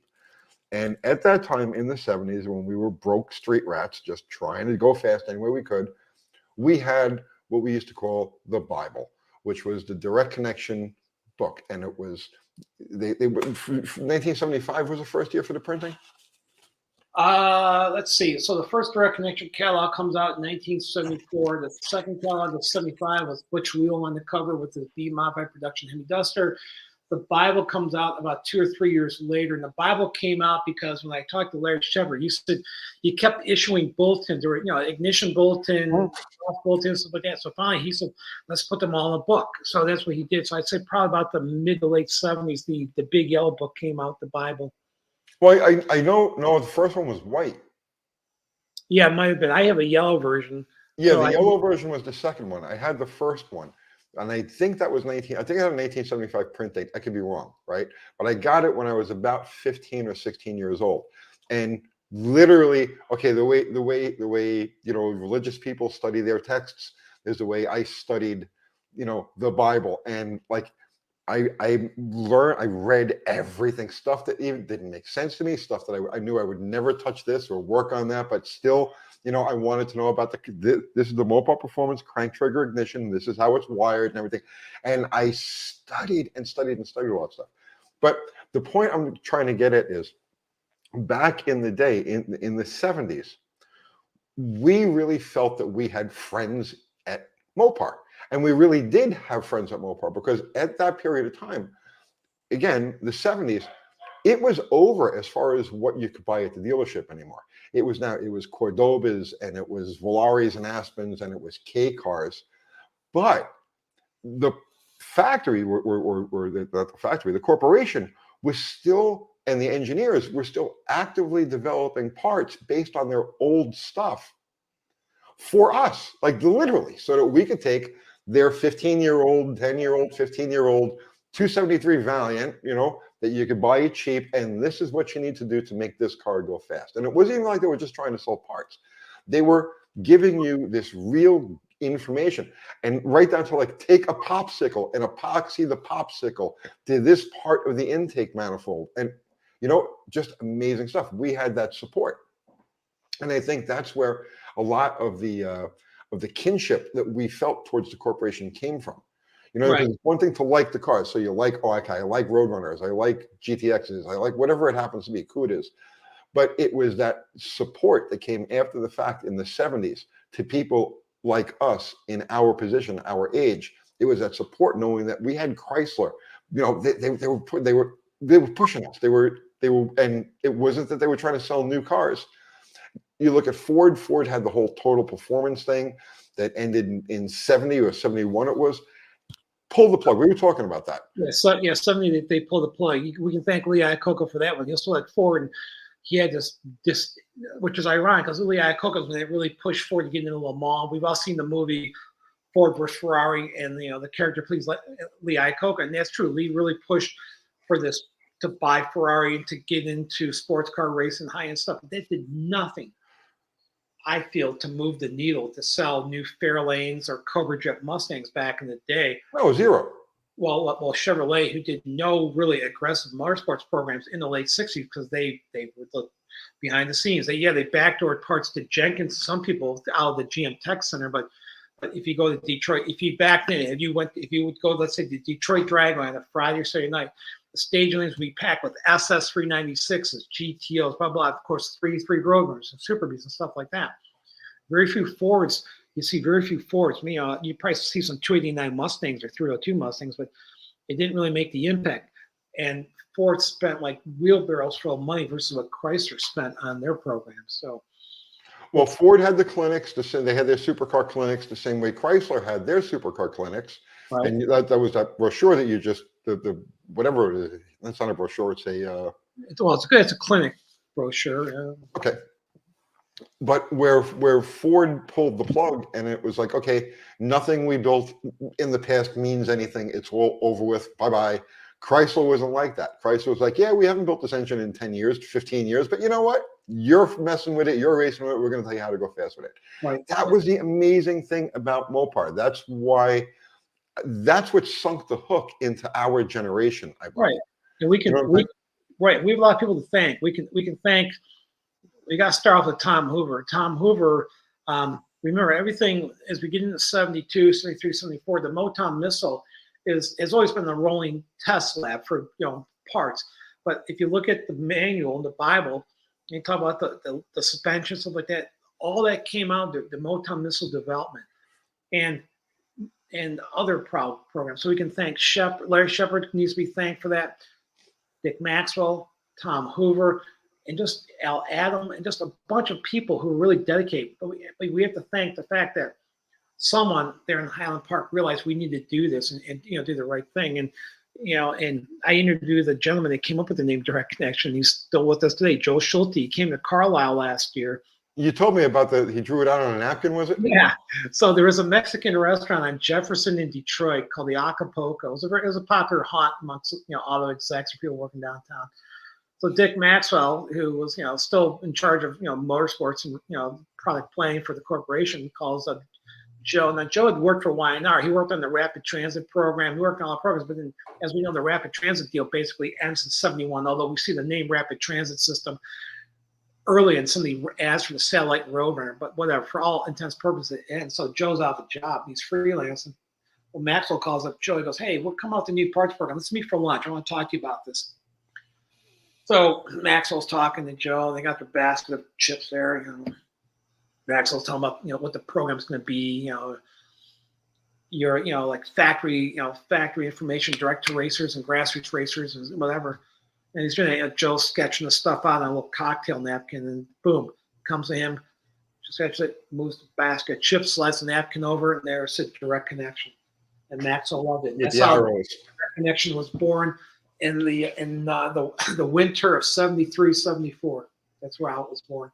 Yeah, that I'm telling you, that was to a teenager, a broke teenager struggling to build a hot rod to compete with. That stuff was important, and I know that's what really sunk the hook and created this corporate loyalty. And me, I'm the most anti-corporate, anti-establishment person that has ever lived, and to have this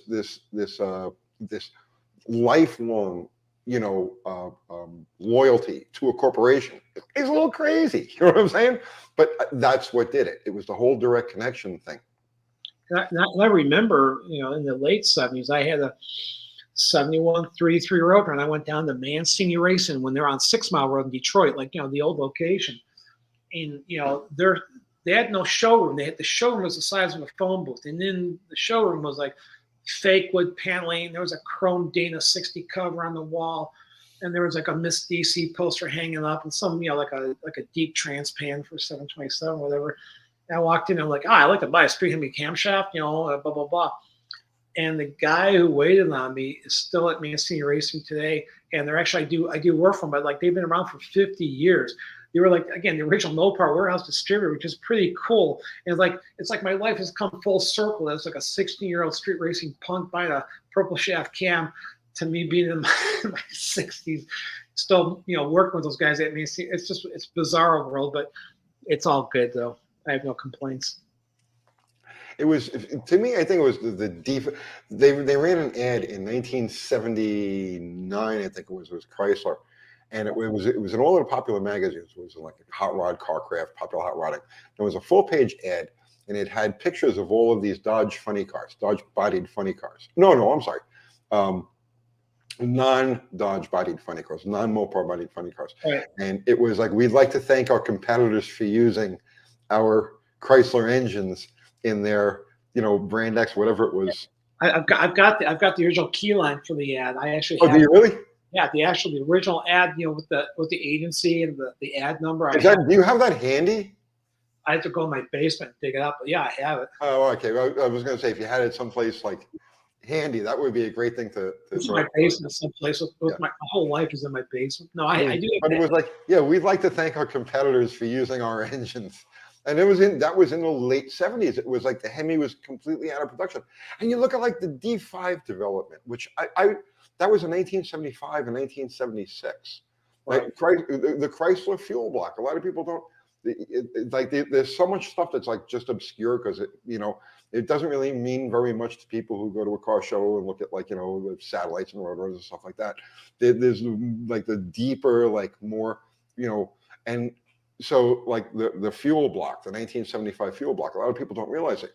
Chrysler built a cast iron Hemi, high nickel block, super thick webbing.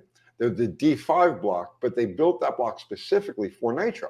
So if you went to a Dodge dealer in 1976, let's just say, and you had a fuel funny car or a top fuel dragster, you could order the fuel block, and this was to compete against the aluminum KB motors that were out there at the time. And there were a lot of guys when I first started getting involved in the nitro cars in the middle 80s. There were still a handful of those things kicking around, like in match race cars, low dollar match race cars. So it's like that was the kind of level of support that Chrysler gave to the racers that was just over the top, completely over the top. And now you contrast that with like today, and like people are like, well, why aren't you like the new Mopars? Why don't you, because I have no sense of loyalty to anything from the modern era. Like to me, a new Challenger, anything that they've done is no different than a Toyota or a Mazda or a Tesla. Like I feel exactly the same allegiance to the modern Mopar stuff as I do to Kenmore washing machines. Does that make any sense? Yeah, but I still, and that's where you and I kind of differ, because I love old school as much as you do, and I love the modern stuff. And I think with me is like I missed that era because I could not buy a new muscle car in the 60s or 70s. I wasn't old enough, so I missed it, and I had to buy, like you, secondhand cars that were whipped to death and beat up. So when these new, and then I had, when I was old enough to drive and had some money, I lived through the front wheel drive 2.2 era, when many of my friends, including you, bought 5-liter Mustangs and went batshit fast with them, for what they were at the time. So I felt like I missed out. So when the modern cars came out, starting with the Chrysler 300 in 05, and I was all in. I still loved my older stuff. I felt I didn't want to miss out on this. So yeah, I've had Challenger, the modern Challenger, I've had Chargers. They're fun, and it's a different feeling. I was kind of that way too. All right, so I was open to it. And I guess it was about 10 years ago, I opened a shop called Miss South Mopars. Because I had gotten away from the car thing entirely for several years, right? It's good to do that. Motorcycles and this, that, and the other thing. So when I got back into cars, I started a parts business, selling Mopar parts and all this other stuff. And then I opened a shop called Mid-South Mopars. And I had a couple of people who with older cars, but also had newer Challengers and whatnot. So I says, well, you know what? I'm going to adopt this stuff. I'm going to become, I'm going to join the 21st century. This is like about 3 years before I started doing YouTube. And I tried. A friend of mine had a stick Challenger, it was a Hemi Challenger. I don't remember what exactly what configuration it was. And he took it out for a romp, and I'm like, yeah, this thing is fast, but man, it just doesn't talk to me. Like the old cars talk to me, you know what I mean? And the newer stuff just doesn't say it. It's not as yes, they're faster. There's no ifs, ands, or buts about it. But they don't feel as fast, and they don't give you that feedback the way the old cars did. Right. Yeah, that's true. I mean, I know when I race my Challenger Scat Pack, it's a different feeling than racing my Roadrunner. And the launch techniques are totally different, and your driving technique, everything, even from the burnout to launching the car and getting down track, they're different. I mean, my 70 likes to be launched at a certain RPM different than the modern car. Your procedure for like cooling the car between rounds is different. It's car rate versus fuel injection. It's like with the modern cars, you can't really hot lap them because it starts to pull timing out of the the modern cars. Right. The Hemis, you start hot lapping those things. It's going to start pulling timing. You're going to start losing a tenth to 2/10 between each pass if you hot lap. And that's the way it is with my 6-barrel car. I've actually hot lapped that. I've only lost maybe a tenth. Just so it's more forgiving, but they're different. But I know what you're saying. They talk to you differently, and I don't want to miss this era of No, I can relate. I can respect that. I just never caught it. There is a certain, and I tell you the truth, I didn't even realize it until I started doing this channel again and started building project cars again. Because we've done just basic projects here around the house, our daily drivers. So we built all of our daily drivers, and I've got a scattering of Mopars. But when I started doing this channel, it was the first time I tried to do a performance, or got back into building a performance-oriented Mopar, something with open headers, right? An old school unibody car stripped down with open headers. And man, there is just a certain, and you know what I'm talking about, right? There is a certain feel that is impossible to describe, right? An open-headed unibody Mopar has a vibration to it that is like completely alive. It's like, does that make any sense, or am I just talking from this part of my imagination that? Well, let me take it to you one step further. You can build 2 440s, give them gobs of compression, give one a roller camshaft, give the other one a nasty flat tap at 590 or 620 cam. Which one do you think will sound better? The flat tap. It'll have that that pounding like. That's why, and I, to your point, I love that sound. Like you put like a big nasty flat tap cam in it. It's got this sound like I'm gonna kick the door down of your house. And I'm gonna like do bad things to you. Whether the mechanical, whether the roller's like, hey, how are you? Nice to meet you. Like the flat tap cam's like bam, bam, bam. Yep. They hammer exactly. I'm just preaching to the choir. You know the most unique sound in the world is that like you could. From across a parking lot, the most unique sound in the world is a B-body Mopar, or actually an A-body too, with a stick when it starts. Yes. Okay. You know what I'm talking about? Yep. It's a completely different sound than an automatic transmission car, because the way so the bell housing, the relationship between the starter and the bell housing and the uninsulated transmission tunnel in a unibody car has a certain resonance that I know people are going to think I'm crazy, okay? But next time you're around a stick, could be a 3-speed, 4-speed Mopar from that era, listen to the way it sounds when it starts, because the whole car makes the starter sound. Yeah. It's not just the starter sound coming from under the car. It's the whole car makes the starter sound. And it's like, yes, this thing is alive. It's alive. I remember my friend had a 66 Hemi Belvedere 2 4-speed car. I think that 66 had a direct drive starter on that. Yep. Remember, it was basically a stocker, but I remember that it had a totally different sound than all of our other Mopars. They sound the direct drive Hemi starters. It sounds like somebody's firing up a Model A. Yeah, exactly. Right. It has this sound of an antique car. You look for the crank in the front of the grill like you would on a Model T. Yeah. Oh, yeah. Okay, so this is true Mopar sickness. When you start to notice these things, you go that level beyond okay, the stripe goes here, and you know what I mean. The paint code is this. You go beyond that, and you find all of these little things like a stick Mopar. Hemi is 66, 67. Hemi sounds like a Model A. Right. Yeah, they're quite interesting cars. But no, I like them all. I got to a point like I was at a car show the other day, and there was a 3-on-a-tree A-body, whatever. It was like stock. It was like a 198 slant 6 or whatever. And I went batshit. I was like, this car is cool. Then I was at another car show, and this guy had a Challenger, like a 3-teen car, 3-speed manual, right? The best driving cars in the world. And it was really neat. And I came up to the guy. I go, "This is your car?" He goes, "Yeah." I go, "I love it." And I looked at him in the eye. Probably thought nuts. I go, "Now you're gonna keep it like this, right? You're not gonna put like stupid crate hemi in it and paint it plumb crazy, right? You're gonna keep the car like this." He goes, "Oh yeah," because you never see an E-body that's been unmolested, like with a slant six or even a 3T turbo. Everyone, messes those cars up, and I get it. You want to make it yours. It's my car. Don't tell me what to do, and that's fine. But like, it's got no point. Like I see a slant six unmolested car. I go, cool. I love it. That's one. I have that 74 Duster sitting in my backyard. It's slant six, 3 on the floor, completely stock, and like I just go and I start it up sometimes, and I just watch it run. And you know what I mean? It's like it's soothing, and I couldn't imagine. It's like I feel that I'm protecting that car from the world because somebody is going to look at that car and say, "I got to put a crate hemi in it. I got to, oh, it needs a Magnum and a 5-speed." No, leave it alone. Just leave it alone. It survived a half a century. Yeah, that's the one disheartening. So it's a double-edged sword, right?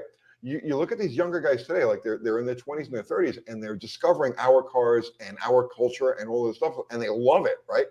But one of the things that bothers me is that they're taking these cars that survived intact, right? And they're like, "Oh no, I have to modify this because like Facebook says you have to modify it."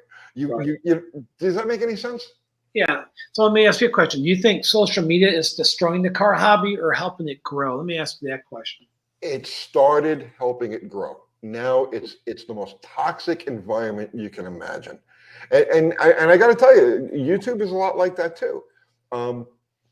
Not the content creators so much, but a lot of the people. It's hard to explain. It's overall social media, the way things have evolved, it's become toxic. It's been, and I think it's hurting the hobby. It's hurting the culture at this point.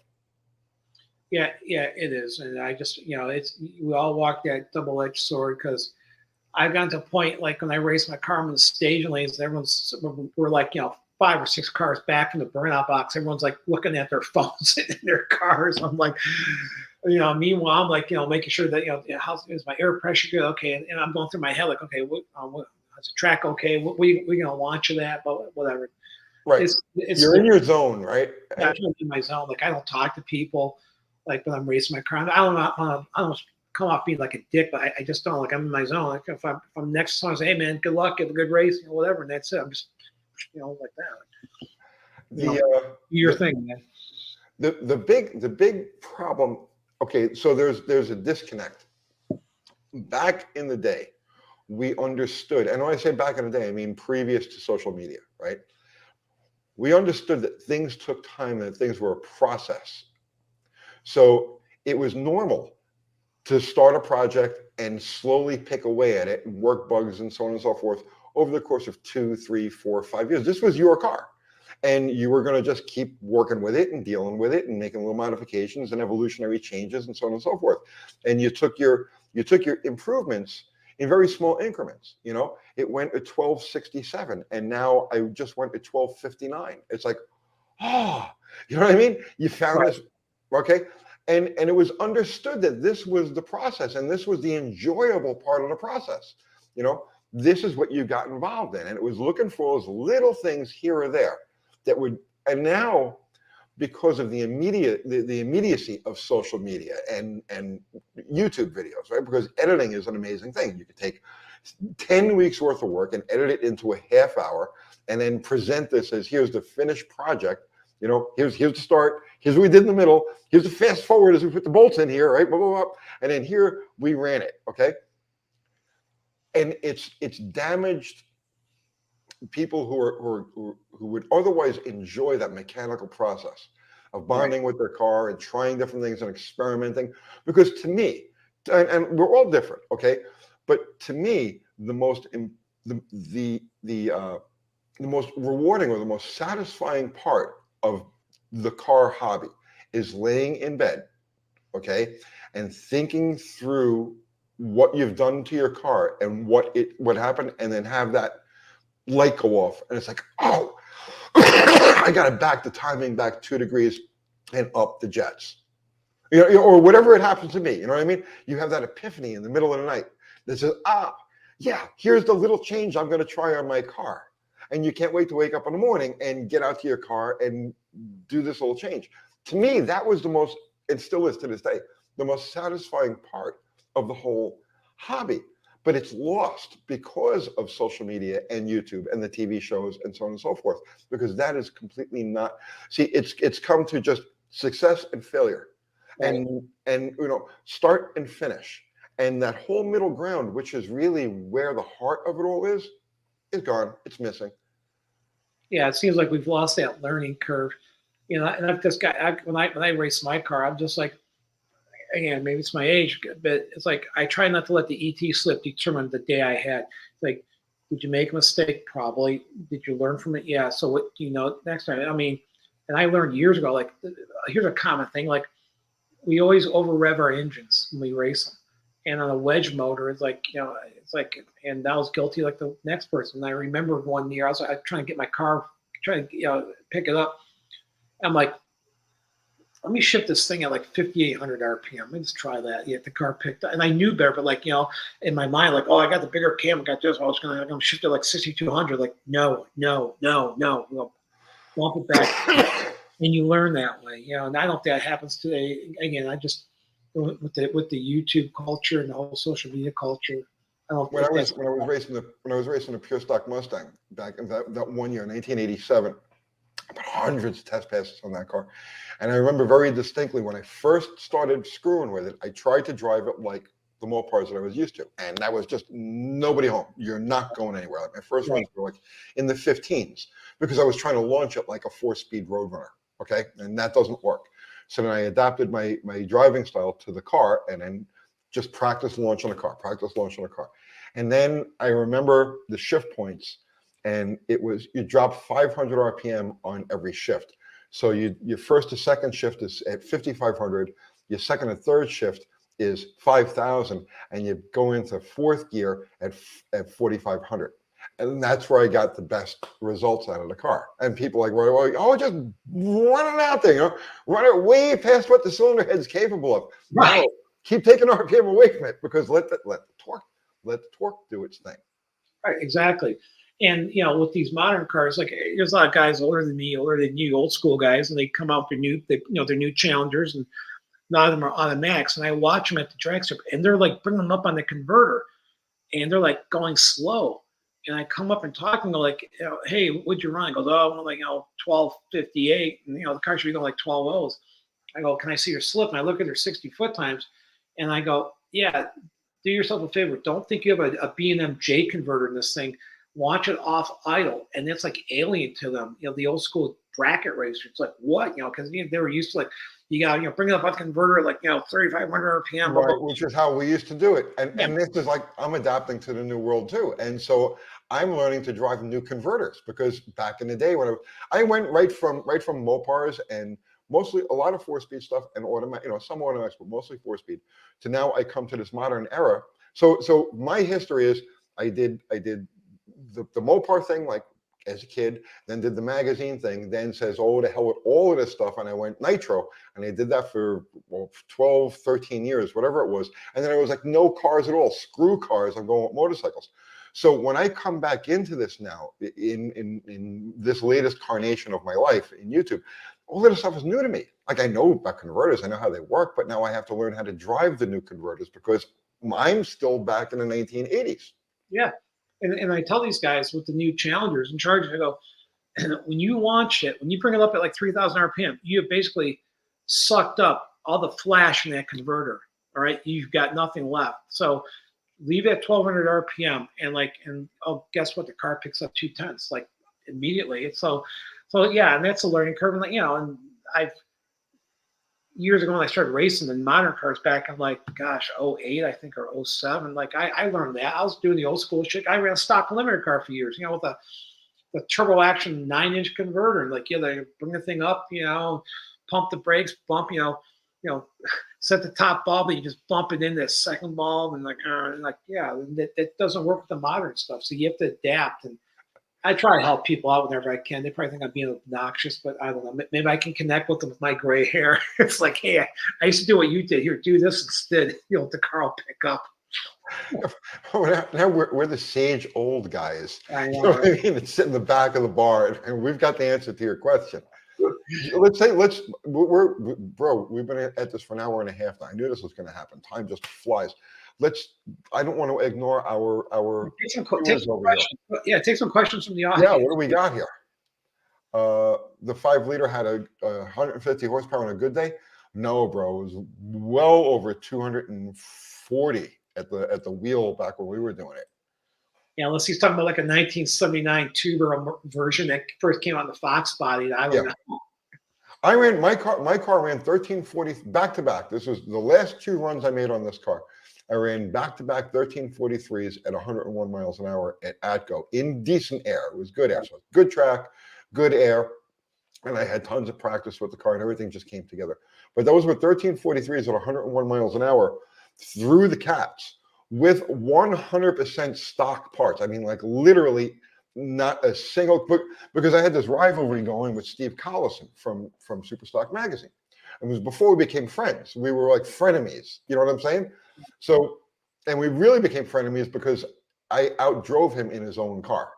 We met at ACO one day, and he was like, he was trying. I forget what barrier was. I think he was trying to get into the 1360s at the time, and he had got that car for $1 from Ford. This was Mean Mr. Mustang. Right. So I walked over to him in the pits, and I was going faster than him at the time. I was like running 1350s with completely stock parts, and he had like every trick Ford had. And I says, why don't you try doing this? And he was like, all right, wise ass, let's see what you can do in this car. So I got in his car, and I ran like faster than he had ever gone. Wow. That caused a little bit of friction between us for a while. I also broke my thumb in his car, power shift in his car, because I had the stock shifter in mine. He had the short shifter in his. And when I went for third gear, my hand went off the top of the shifter and into the dashboard, and I pulled my thumb back. I broke my thumb. And I finished the run. I actually got 2 wheels into the grass, got back on and with a broken thumb, and still out ET'd him in his own car. What? Were you pointing at me? I don't know. I lost it. I think I had a stroke, Dave. I'm pretty sure I had a stroke. That's what happens. Quick, tell him. You have a stroke and then you point at me. Is that how that works? Right. If I point at you and don't make any sound, I had a stroke. Any more questions? Good to know. Awesome. All right. Let's see. Kathy's filtering through the comments over here. They're talking to each other a lot. So. Well, but we were talking about so the horsepower of those 5 liters. My car was 3,045 pounds without me in it. At the time, I was like 175 pounds. It ran 1343 to 101 miles an hour. So go ahead and figure out whatever those numbers are, and that's the power those cars were making. Stock, because my car did not have a single bit, not one bit of aftermarket or modified, parts. It was all I only worked with the parts that the car was born with. And I believe this, that era Mustang, that Fox body Mustang, the 5.0s, both the LXs and the GTs, they reinvented the muscle car era. They really did.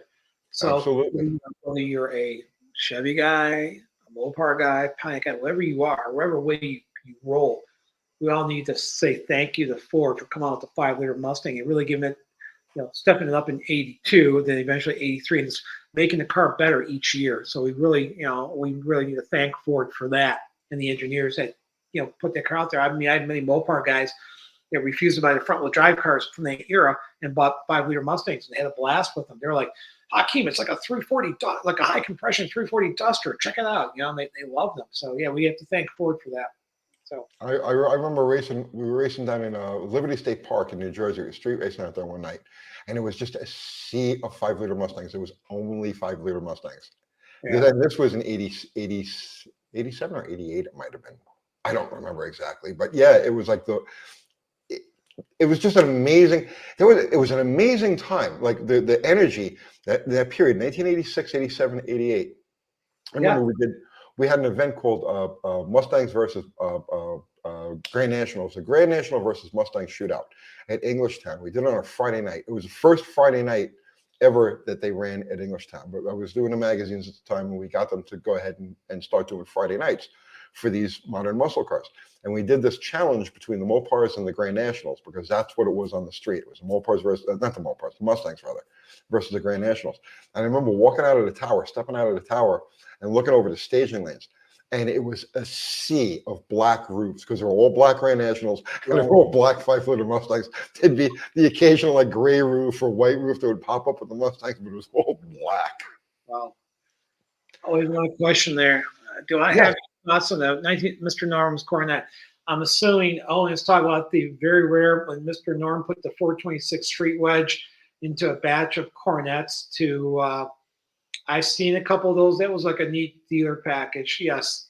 A neat car for its time, despite the Street Wedge having like a tiny camshaft and just this tiny AFB carburetor. But yeah, those are really cool. I thought that car was really, because if you ask me if any of those had ever been, assembly lined, I said, no, never happened. So that was a neat car. And it showed that there was a fail-safe just in case the Street Hemi didn't work and he needed to homologate the 426 size engine in the B body for NASCAR. Well, there it is. Here's another trivia for you, for Mr. Norm's trivia, since this gentleman brought it up. So for years, and people may still think this, Mr. Norm built those 68 440 darts. And no, he did not. I know that. I know. I did a whole video on that. All Mr. Norm did, Chrysler had to homologate the car or get the car legal for the 68 Winter Nationals to do battle with the Cobra Jet Mustangs that were popular in Superstock E Automatic, yada, yada, yada. And the 440 Dart fell right into Superstock E. So what they did, they used Mr. Norm, because NHRA he said, you need to show us 50 sold units to get the car legal. So what Chrysler did, I think Maxwell and Hoover did this, they got with Norm and they fudged the paperwork. So Norm submitted the paperwork to on Chrysler's behalf that NHRA sold, showing those as sold units. But no, the 440 Darts were built at the Hearst facility, just like their Hemi brethren would be later on in March. So I did a video on that, and I even showed how the lugs for the 440 mount, or for the C-body mount, the 65 C-body mount, didn't exist on the 68, 69, 67, 68, 69 cast 440s. So it was a Gary Dyer had come up with a bracket, right, using the mounts that are on the front of the oil pump pad, and that Chrysler used that as a template for the cars that they assembled. Right. Exactly. And that was the linkage between Mr. Norm's and Chrysler as far as the 440 cars go. It was just that angle iron bracket that Gary had come up with. Gary Dyer is the unsung hero of the Mopar / muscle car era. Yeah. So Mr. Norman says, "Why we showed the factory guys how to do it?" Yeah, sure. But someone said, "Yeah, he built them." Like, no, you didn't build them. you gave input. Thank you. They ran paperwork through your dealership to get the car legal for competition. Thank you. But no, they were built at Hearst. So Russ Yoder, and I would kill for it. I love that car. Okay, Russ Yoder. Dave Entertoni, it happened of a 1965 Dart 273 two-row 4-speed 4-door factory AC car. That's awesome. What is the strength? Picture. That sounds cool. Right? Dude, is that a car that you would just absolutely geek out over? Yeah, I'd leave it alone. Yeah, it's not just me, right? Yep. Okay. Yeah, those are neat cars. The early Darts. A 273 4-speed 4-door factory AC car. That's the brass ring of Mopar coolness, if you ask me. Yeah, it is. All right, what's the strangest factory combo car that comes to mind you've seen over the years? Oh, God, so many. There was some interesting color combo. There was like a silver with a blue stripe. Actually, my friend had one. So this is an interesting color. It was a triple white Challenger RT70. Blue interior, right? The B5 blue looking interior with the blue longitudinal stripe shaker car. Real deal. It was like a RTSE white. Then another car was a A4 Platinum Super B silver. You don't see silver that often on these cars. We see silver today because it's a safe color for dealers to order for inventory. But back then, you don't see too many silver cars. Yeah, what was it? I Beige. Yeah. You know, I have to think about it. I've seen a lot of weird stuff, but like after a while, it's like a blur after. It's like, Right. I mean, it's the same thing as you're trying to answer it. I'm saying the same thing. It's like I've seen so many oddball combinations. It's like it's a blur. I can't really pick one out that would be. It was a neat car. Years ago, the Mopar Nationals was in Columbus decades ago. This guy, it was real. I checked. You know, I'm one of those guys that go up to the data tag and look at the data tag. This guy had a seafoam turquoise '69 Roadrunner lift-off hood car, white interior.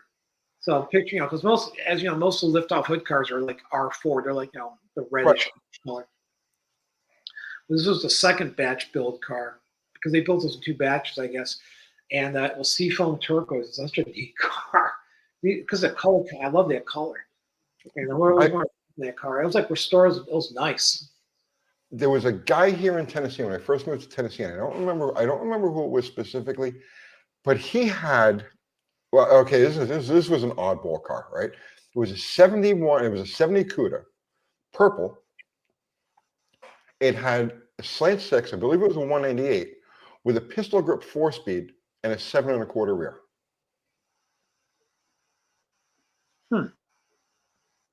Interesting. It was the only. Go ahead. You know, another cool combo. It just came to me. Sorry. 71 Coronet Crestwood wagon, 3.3 HP 4-speed.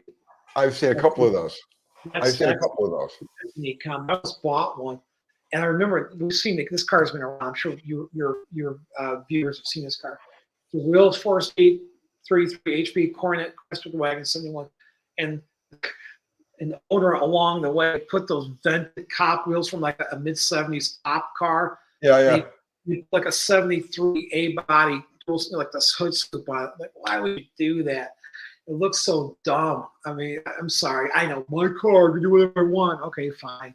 But for such a unique car, 4-speed wagon, holy gosh.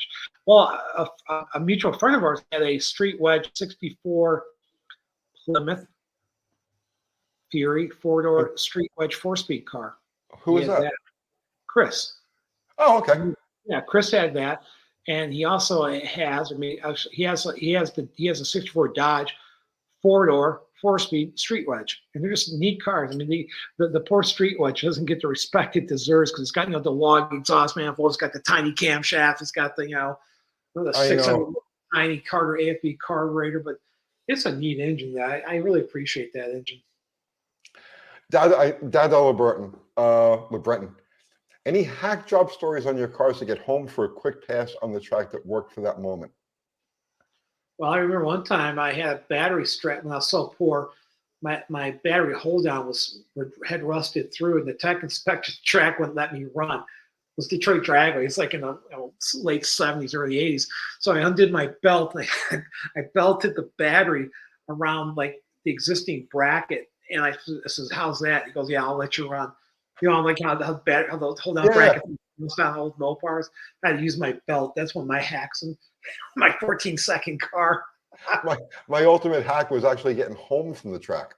I had a 66 or 67 Coronet with a 383, and I was running a thermal quad on this thing, and I was doing a jet change on the thing, and I cracked the float bowl at the track. And to get home, I took the washer bottle, you know, a windshield washer bottle. I filled up with gasoline and ran the line to a vacuum port on the bottom of the carburetor, and I drove the car home punching the washer button to keep it running. 22 miles from Englishtown to my house. You got the award for that one. Hey, you got to be creative. You know, when you can't afford a tow. Yeah, you know what I mean? Your shit is broken at the track, and it's Wednesday night. You know. Yep, that's how I was. Just, you know, we used to street race. Well, we used to at the time. I had so many cars. One of my cars was a white 68 GTX 440. Yes, it was, you know, the typical Illebrock CH4B intake with the plumb divider cut out slightly. A Holly 4779 750 double pumper, 509 cam hooker headers, and sonic turbo mufflers. How about that from the past? Remember those sonic turbo mufflers? Yep. And I remember racing at Detroit Dragway, airing down the M&H, just down to we used to run them real low back then, like the 8 PSI or whatever, bracket racing all night, and then airing them up, wiping the shoe polish off the window and going to Detroit and street racing. And, driving the car there. It was like a 1280 car, whatever, 1260 car. But which was rocking back in the day. People don't realize, see, that's the other thing too. It's changed a lot also. Yeah. Power has become so cheap and so easy today that they throw around these numbers. Oh, man, 1,800 horsepower, 2,600 horsepower. They throw these numbers around today that, you go back to our generation, and it's like, a solid, in the day, if you could put 400, 450 horsepower to the ground, you were moving. You were rocking. If you can get your car into the middle to bottom 12s, there was very, very few things on the street that could touch you. You had to go to that next level where, the silver bullet. And like in our year, if you ran 13s, you were a rock star. If you ran 12s, you were a bad mother. I mean, that's what it was. I mean, 12 seconds was a magic number. Like, that car runs 12s. Oh my God. Now we've got minivans that run 12. Yeah, people, they don't understand. Things change so much. All right, so Jeff Hutchins has one over here. This is a controversial car, right? Okay, my cousins had a wrecking yard. A Plymouth wagon, 4-speed Hemi came through. They kept the front clip, motor, and trans and scrapped the rest. So now, 4-speed, we're forget about 4-speed. Hemi wagons. No such thing. No such thing. All right. Yep. So the Petty car, was that real? Which car? Which Petty car? The Hemi wagon. Richard Petty evidently was given a 426 Hemi station wagon that they use as a parts chaser. No. No, they gave him whatever they had, whatever the budget. He probably whatever parts chaser he had and throws a wedge. Just like the controversial, people are going to bring us up the 64 race Hemi wagon. And like you and I discussed a while ago, that, it's the black wagon. This is, a Hemi wagon. We've all seen it in the Hot Rod and all the magazines. It's all over Facebook. That car did not leave Dodge, Maine with a Hemi. That car left Dodge, Maine with a 3-team poly.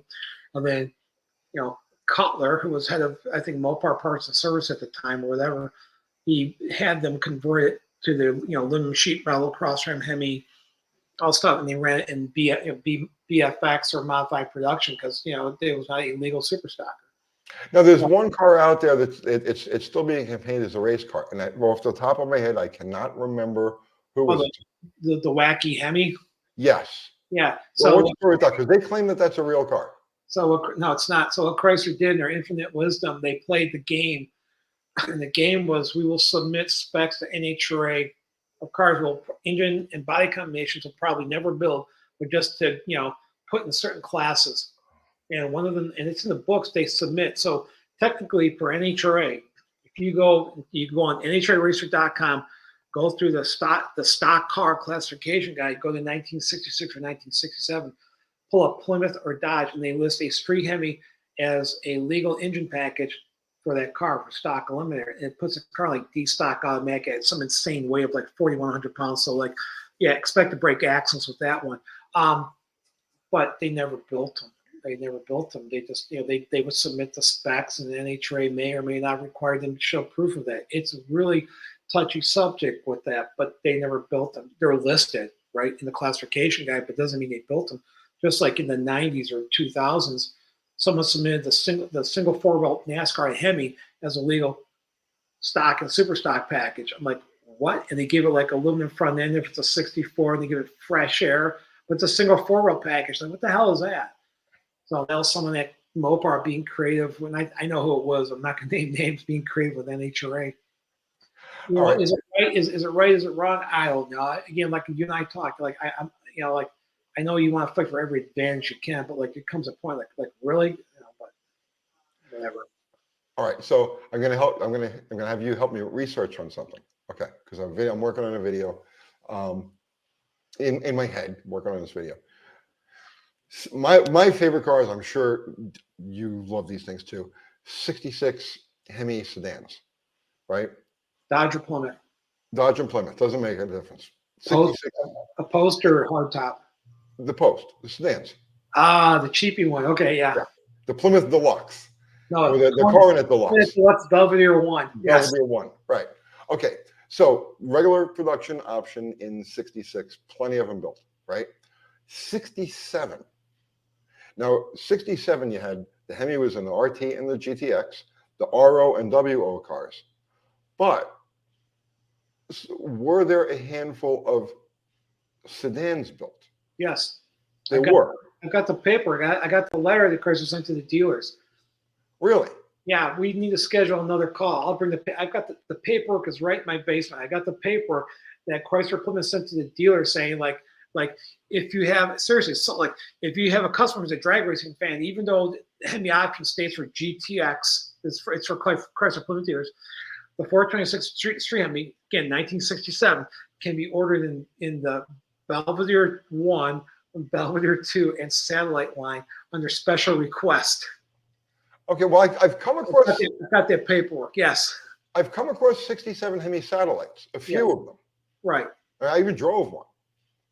But the sedans, because the satellite you can kind of understand. You know what I mean? Somebody wants the GTX trim, but they don't want the GTX emblems. So are you talking about Judy Lilly's car that she ran in '67? Yes, Judy Lilly ran one. Exactly. Yeah. So yeah, that was the deal. So that was a real car, and Chrysler just basically submitted the paperwork saying, yeah, it's, with the fresher hood and so on and so forth, and NHRA accepted it. Again, so her car's legit. It's probably one of a very handful built, because the big marketing push was the upscale GTX for 67 for Chrysler Plymouth in the way of the muscle car line. But yeah, a handful of both satellites, Belvedere 2s and Belvedere 1s got out with a street Hemi. It is true. I've seen those cars. My friend owned one, legitimate car. Interesting. I'd like to know what the production figures were on those. You could probably find those. Chrysler Archive still has all the data from 1967 going back. They have the IBM cards and everything else. But 1968 and newer, I hear rumors like there was a fire, there was a flood, there was locusts, there was whatever, and those cards do not exist. I think someone pilfered those when Chrysler found financial hard times in the late 70s. Archives got moved around to undescript buildings. Archives left Highland Park, and they had to hide the stuff from the bean counters. So what they did was they rented or found nondescript buildings along the I-75 corridor, in Troy, Michigan, whatever, and just put boxes of stuff there that had to hide it. And that's what they did. And I personally think either during that movement, either it got pilfered or it's thrown out, because you cannot find anything. There's no IBM cards exist for 68 or newer. They do for 67. So if you have a 67, whatever, A by, B by, C by, you can get a whole historical, give them your VIN, and they'll tell you, yep, it got sold to this dealer, it's this color, it had these wheel covers, this color interior, boom, boom, boom. They have all that. But not on 68 and newer. ER cost 60 or cost 60, however you pronounce it. Wow, Tony defers to David. Yeah, well, listen, that's why when I did the description or the title for this thing, I was like, you've met the Mopar final boss, because I'm as Mopar as you could possibly come. Okay. I know you are.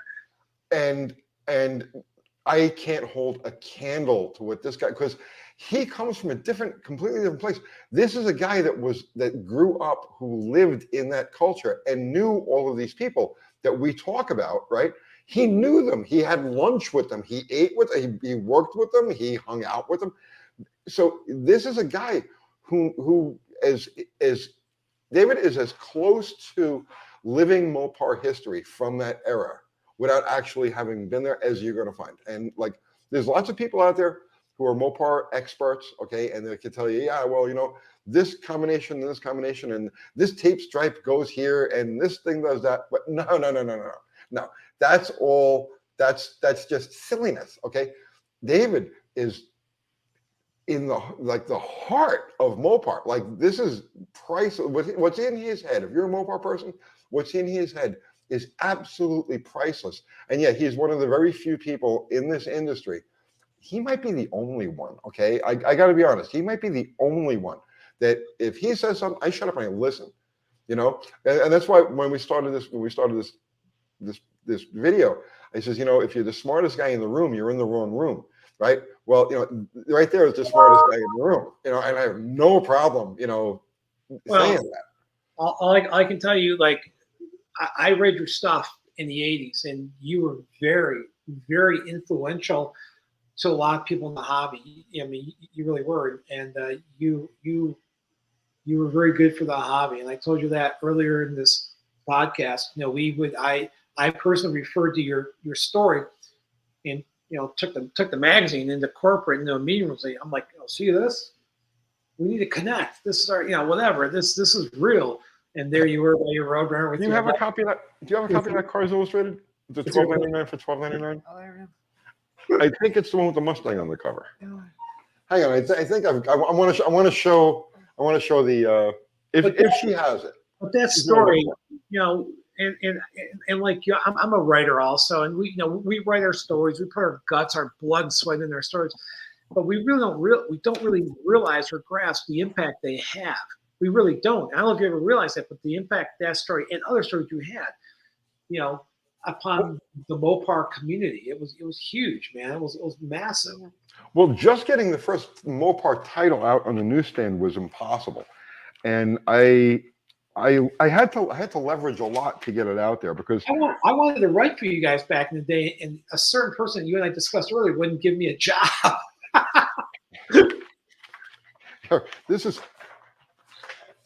This is me in 1988 with a Mustang. You used to look like in 1987. That's what you looked like too at the time. Here, I never the article he's talking about. Yeah, that was it. Yeah. So you had another shot of the car. You have the leather jacket on. There's another shot of you on that deal. Remember, you have your leather jacket on. Remember that shot? Like someone shot you from a step ladder, and they showed you the car. You're like doing that. I think. Yep. That's what it looked like. That's what we did back in the day. Yep.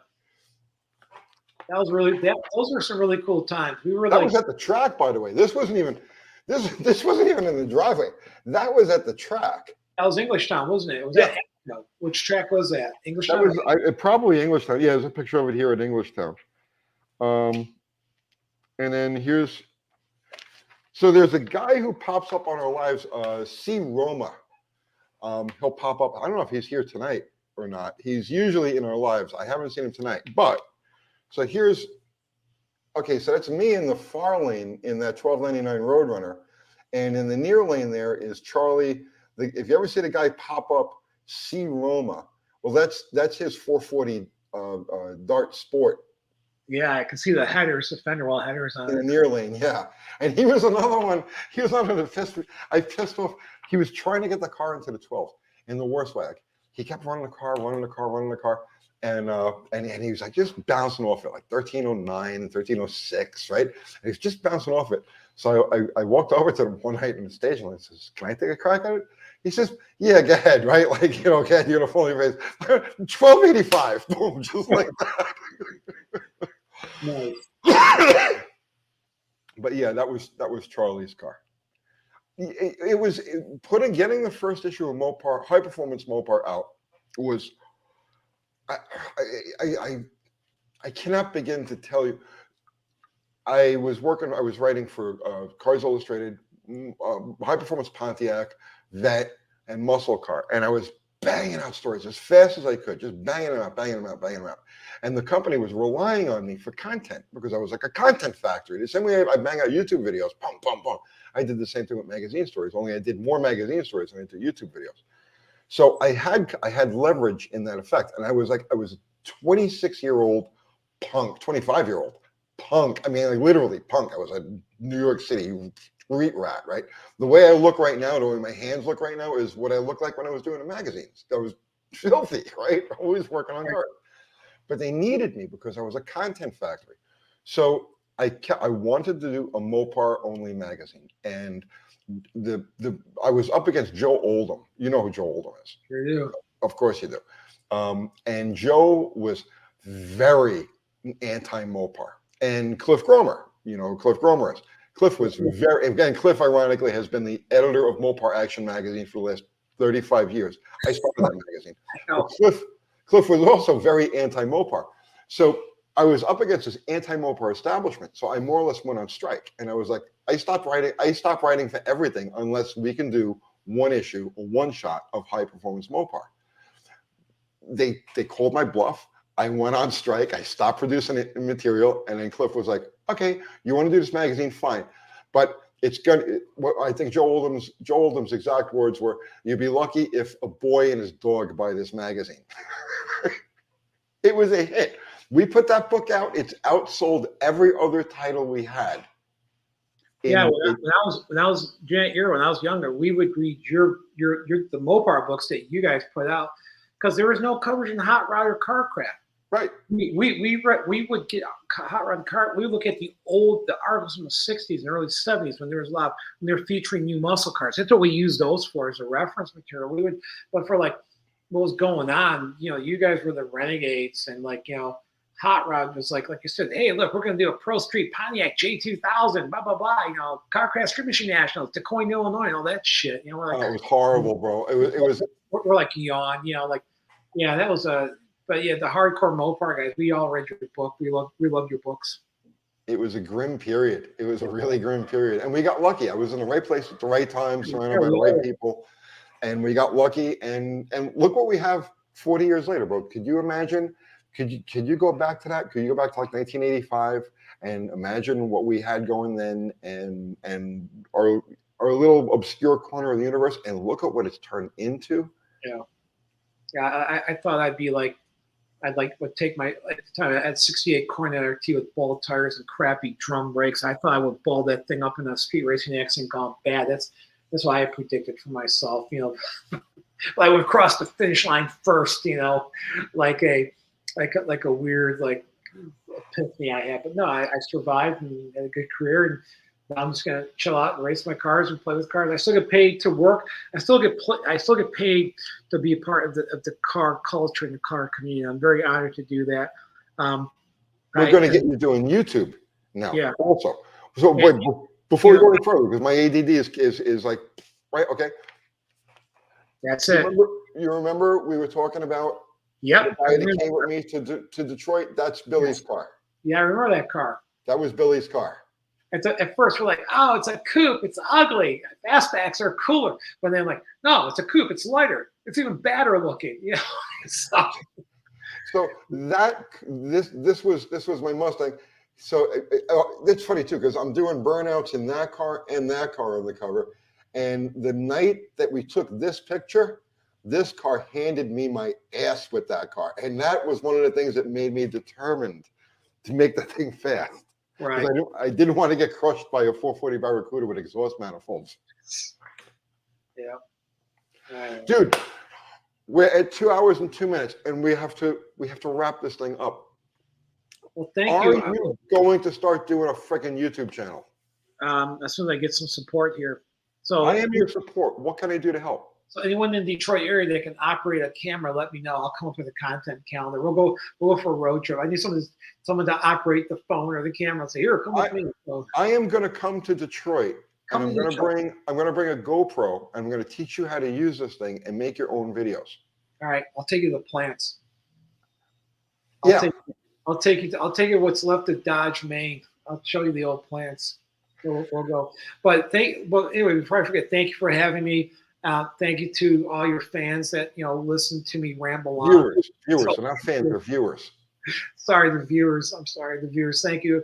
I had a blast. I want to do it again. I've got all sorts of stories to tell, but no, I'll leave with this. We talked about when I worked at Mopar, and I got to share a story with your viewers. So when you worked at corporate, when I worked for corporate, and I was the man, the dude, the guy, the Mopar performance marketing guy, I was being tugged in every direction I could. You got to a point that you would just, do this. Like you'd be at the SEMA show or PRI show, and there'd be people, 5 rows deep to talk to you, to give you a proposal to sponsor their swamp buggy or their dirt trap, whatever it was. And after a while, you just shut down. And I remember that. And I've had a lot of people come up to me and, who knew me. They go, David, I got to tell you something. I'm like, yeah.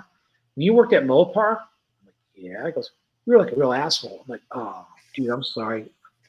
But they're like, you're really nice now. I go, yeah, because I left corporate. Because when you work at corporate, they take part of your brain. It's like, you know, and I'm not bagging on it, but like that's what happened. It changed my personality. It made me a very what's the word, like paranoid person, if that makes sense. So I'm enjoying life now. I still love the hobby, still love the cars, you know, like the people, trying to help people whenever I can. So yeah, that's my story.